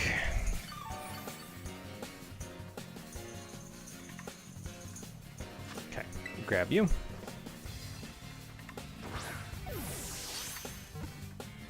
And that's 2 more Pokemon to add to the Pokedex out of this as well, so that'll help a little bit. We're going to evolve it. I think you can just use the pots like an elemental stone on it, so we're probably just going to evolve it right away here. This is the phony form. If you get an antique form, the Pokedex actually tells you which form of Sinistea you get. You need to use a different pot depending on which form you get. But you'll know because it'll tell you the form in the Pokedex for one. They have 2 different Pokedex entries, the phony form and the antique form.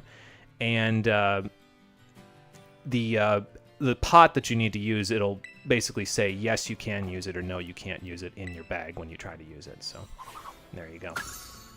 But I've literally never captured this Pokemon before in my entire life, so I guess it's for the best that I did it now, because at the very least it can be useful for something. Here's some more experience candies for getting 160 species. We get 10 dive balls out of the next one. It's fine, I guess. Let me go heal you first before we evolve you, because I feel like the process of evolution might be a little tricky if you've got like 4 HP in your body. Might not be such a smooth process.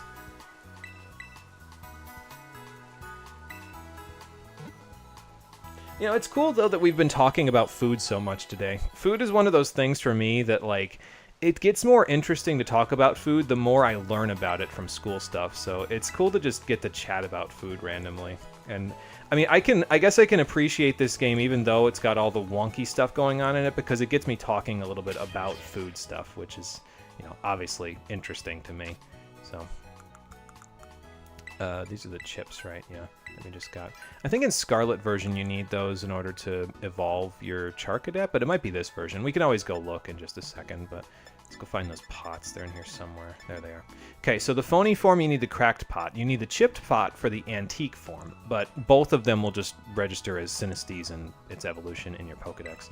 So, but you just use it like an elemental stone, give your Siniste a fancy pot to set itself in, and there it'll go.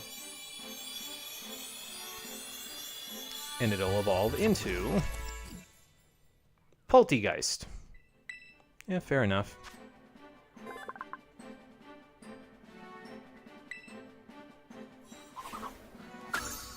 Well, there's another one to add to the collection. I'm not really interested in the move Tea Time. I don't even know what it does, to be honest. But the thing about Poltegeist, if I remember correctly, is that it learns a move at level 1 that is actually going to be helpful for one of our Pokemon in our team right now. So let's go back and remember its moves and see if it's there. Yeah, there it is. Strength Sap.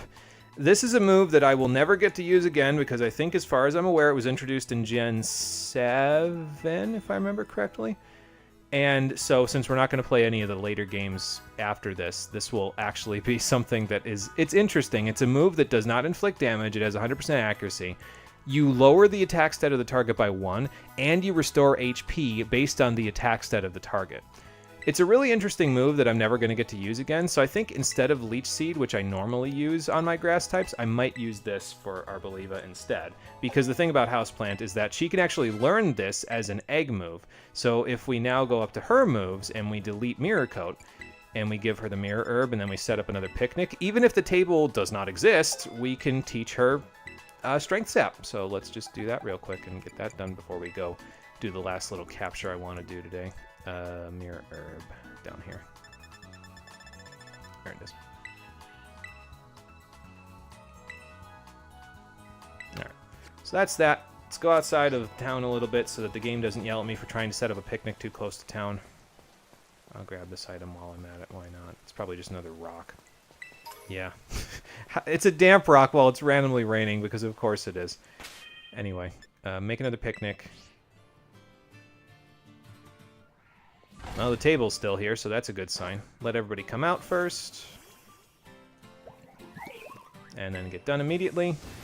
No experience change, but now we should have Strength Sap in our last move slot. Yeah, there we go. Oh, and you know what? I can actually teach you Hyper Voice now, because upon evolving, you have learned to yell very loud at opponents. So we can use that, I think. Oh, maybe not. Do I not have a Hyper Voice? Oh, no, I just missed it. It's right here. There we go. So now her moveset is all set, I think. We pretty much got everything for Houseplant in terms of making her the best that I can make her. So this is what the moveset will look like for a little while. I think you're done now. You're done, and I can always just reteach you. I think I could just teach you Nuzzle if I don't want to use Eerie Impulse. Other than Earthquake, you're done. I might switch Rock Slide out for something else later. You're done. And then it's just the moveset of the final Pokemon that I need to get for my team, which we should go and get now, actually, while we're, like I said, in the last throes of the stream here. Might as well go grab it. Swap this out first, though. There we go. The Encounter Power Ghost is not really going to help us with the next team member that we're going to grab here, but it's okay. It'll help us with... it helped us with getting this Poltegeist, so I'll take it. I'm not sure if there are any ghost types up in that area that we can actually even fight, honestly. I mean, it's a cave, so I guess there might be some Sableye up there, but, you know. While we're in Zapapico, though, there's one place I want to stop off at here, because this place is pretty much just a stopping off town between here, the quarry site, and Dali Zappa Passage, but there is a trader here in town. Okay, so in Violet version, you need to fight Sinistea, actually. And if you... get 10 Sinistea chips, this lady will give you the item that she's got, this curio item. That curio item is the quote-unquote evolutionary stone. It's not really an evolutionary stone, but it is the item that you need in order to evolve your Char Cadet, and that is exclusive to Violet version, the Sinistea chip version of that. If you're playing Scarlet version, you instead need Bronzor fragments, so you would want to go and find a bunch of wild Bronzor instead, so that way you can do that. So probably what I'll do, how much time do I have left on that? Oh, 20 minutes? Okay, so I'll go catch the Pokemon that I want to catch, my final team member. And once I'm done with the stream, I'll probably just use the last few minutes of that encounter power to go and beat up a whole bunch of Sinistea around Zapapico to grab the chips that I need so that we can just get the Curio. Or maybe I'll do it after I catch this Pokemon on screen just because it won't take very long to do, so I don't know. But be careful around this part. The wild Pokemon around here are not messing around. They're pretty strong. They're in like the mid to high 30s, so... Ah, okay. Well, right away. Now, are you a female Snorunt, though? That is the question. And the answer is... No, you're not. Okay. We got to find a female Snorunt, because my final team member is going to be, well, a female Snorunt, and what she evolves into. So... But there should be Snorunt just about everywhere in this cave on the way up through Dali Zappa. So yeah, I was going to say, it shouldn't be long before we find one. So she's level 35, so it won't be very hard to raise her. Although I don't have a not very effective move, so that's a bit of a problem. I don't think Stomping Tantrum will quite KO at this point. We'll Yawn first turn, and then we'll Stomping Tantrum second turn. I should have kept Swift, actually, until I caught her. But that's okay. We should be fine. I mean, she's almost the same level as me, so I can't imagine this is KOing. Especially if she uses Protect, like, okay. Actually, no, I can't use Stomping Tantrum next turn now. Because the thing about Stomping Tantrum is that if your move was blocked on the previous turn, or if it failed for some reason, like it missed or anything, it doubles the power of your next Stomping Tantrum, so it would have 150 base power if I was to use it this turn. So I can't use it this turn.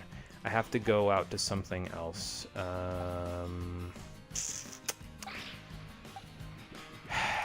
I don't know, man. I'm just going to throw a ball. I don't think I have anything else that I can use here, honestly, because ice typing is so, like, defensively weak. Okay, that worked anyway. So we're good. And there's our final team member right there. Cool. We'll leave her as a Snorunt for now, so that way I can stick her in the thumbnail as a Snorunt, but we'll evolve her on the next stream. And we'll give her probably one of the most generic Snorunt names, especially given what I'm going to evolve her into, but it fits the team, I think, because we didn't have somebody with a Y in their name. Yeah, no, we did with Lieutenant Creighton, but nobody had a name that starts with it. So we'll name her Yukiko. And that does that. Like I said, we won't be using her in the team until we get done with the next gym badge, because the next gym is a normal type gym, and so Master McEwen's going to come in and make a cameo appearance for the last time for that fight. But yeah, we'll go from there once we're done, and we'll use her a little bit more. If we waited till level 42, she could evolve into a Glalie as well, but we won't be waiting that long, especially now that we have a Dawnstone just in our inventory. We won't have to go looking for it. For reference, though, the one I was going to grab is like right around here-ish. So if you're looking for one, it's right around there in East Province Area 3. So you can just kind of walk up in that direction and grab it. It's a guaranteed item. Like there's an actual Pokeball on the ground with one there. So if you're looking for one, that's a good place to find it. All right, so now that that's done, let me go out here. We got to fight some of the Sinistea that are around here while I've still got the ghost type encounter power on. So let's go see if we can find some of them. I think I'm not close enough to town now. Yeah, there we go. So this is close enough to town where I should get it. We've got some wild Shuppet that might show up as well, but that's okay. All right, so Shaylee, let's send you out, and we'll just do Let's Go mode for this. And we'll just go one at a time. Oh, you're a Gothita. Okay. I was going to say, you're not a Sinistea. What are you doing here?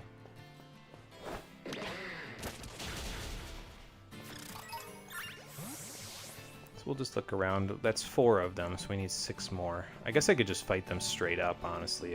It'll take less time. Well, yeah, it will actually, because we'll get more chips this way. But just kind of wander back and forth until we find what we need to get, and then go from there. I guess I don't have to do this on screen, but I'm choosing to. A wild rookity around here? Wow, I didn't even know they spawned around here.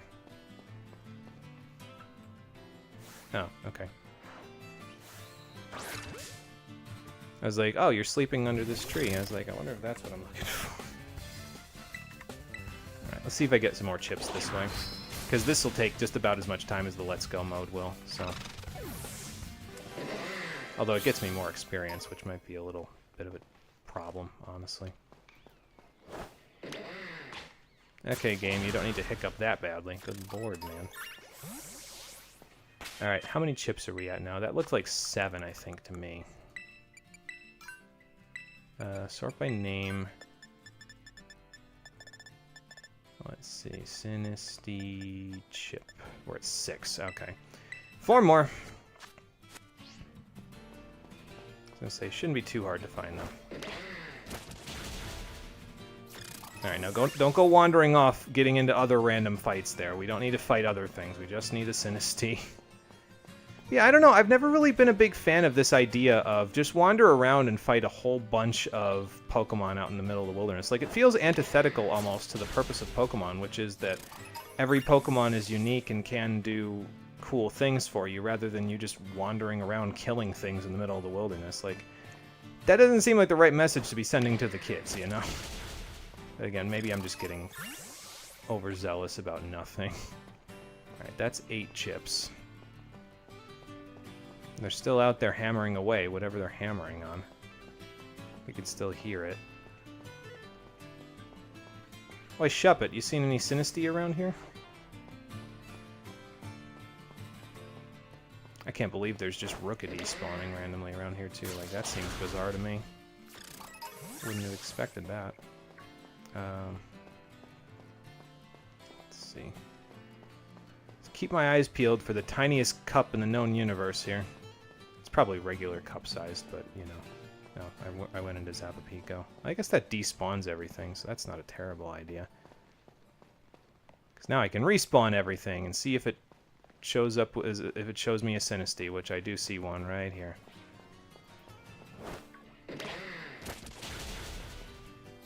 Alright, now don't even think about it. I know you were eyeing up the Rookity and everything else that was over there. Don't even think about it, Shaylee. Okay. Anyway, I'm going to stick Yukiko in front. We'll heal her real quick, but I'll go grab the Curio that the lady was going to trade with, and I might as well show that evolution on screen since it didn't take too long to grab the chips. So, might as well not leave you all in suspense, you know. Although that means I have to put Charcadet in my... Well, no, I don't have to put it in my team. I think I can... No, I can't use it unless it's in my team. Alright, fair enough. I'll put it in my team. So, we will put Yukiko in the box real quick. And then we'll grab the Charcadet that I caught 6 million years ago. There it is. Stick her in the team, and then evolve her. But yeah, it's just like what we did with Sinisty involving an Poltegeist, where we just use the item she's going to trade us like an elemental stone. So, but I should have enough chips now. I think I counted that right. Okay, sure, I'll take it. I'm sure you do. A potent malice, huh? Then I don't know if you should be giving this to a child, but we get malicious armor out of it. Excuse me. And yeah, there we go. We can evolve our... And I think if I remember correctly, she'll just give you one for every 10 Sinisty chips that you have. I think, anyway. Let me see. Yeah, she has multiples of this Curio for some reason, even though it's probably a fairly rare Curio, but whatever. She can give you as many as you want. As long as you give her 10 Sinisty chips, she'll give you a set of malicious armor, which I guess is fine because it means you can make multiple Charcadets evolve this way, but I would think if it's a Curio, it would be something that's, you know, kind of hard to come by, but apparently not, so... Anyway, here's the last thing we'll do for the day. Charcadet can evolve when you give it malicious armor, Maybe not a good thing to give to a small fire baby like this, but it will evolve it into the Violet exclusive Cerule Edge. Fire and Ghost type, Flash Fire as its ability. It's a physical attacker. The Scarlet exclusive version it's a different type of armor, not so malicious. And it turns it into Armor Rouge, which is a Fire Psychic type, special attacker instead. So, and that's that other one that's in between Charcadet and Cerule Edge there. So there you go, but you can get it at a pretty low level this way. I mean, I got mine, this one's level 13, so if you come up here quickly, like you go catch yourself a Charcadet and you want to grab this as quickly as possible, you could just come up to Zapico, just avoid fighting everything on the way.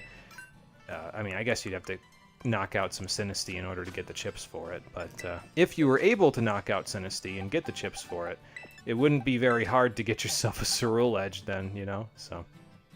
Alright, so, what have we got going on? We did a bunch of evolving and a bunch of capturing today. We need to catch a total of 19 more Pokemon, and then our boxes are as full as I want them to be, so we'll see what we can catch in the future for that. But quite a bit of evolving, quite a bit of training we did today, and we are all set and ready to go for the 5th gym leader in Medali. So I will meet you over at the watchtower that we flew to, or we set as a fly point, all the way over here. And we'll just make the quick jaunt over to Medali, we'll take on the 5th gym, and then we'll take our midterms on the next episode of Pokemon Violet, the Stream Edition, which will be happening on Thursday at 7:30 p.m. Eastern Daylight Time. So, thank you for watching, everybody. I appreciate you checking out the stream, and I'll see all of you on the next one, which, as I said, will be on Thursday, 7:30 p.m. Eastern Daylight Time. Until then, everybody, take care, and have a good one. I am going to give Master McEwen the muscle band, I think. No, actually, he needs a different item. I need to give him a Chesto Berry for the gym battle, actually. I should still have some of those, right? Yeah, I do. Cool. Okay, well, we'll see how that pans out in just a little bit.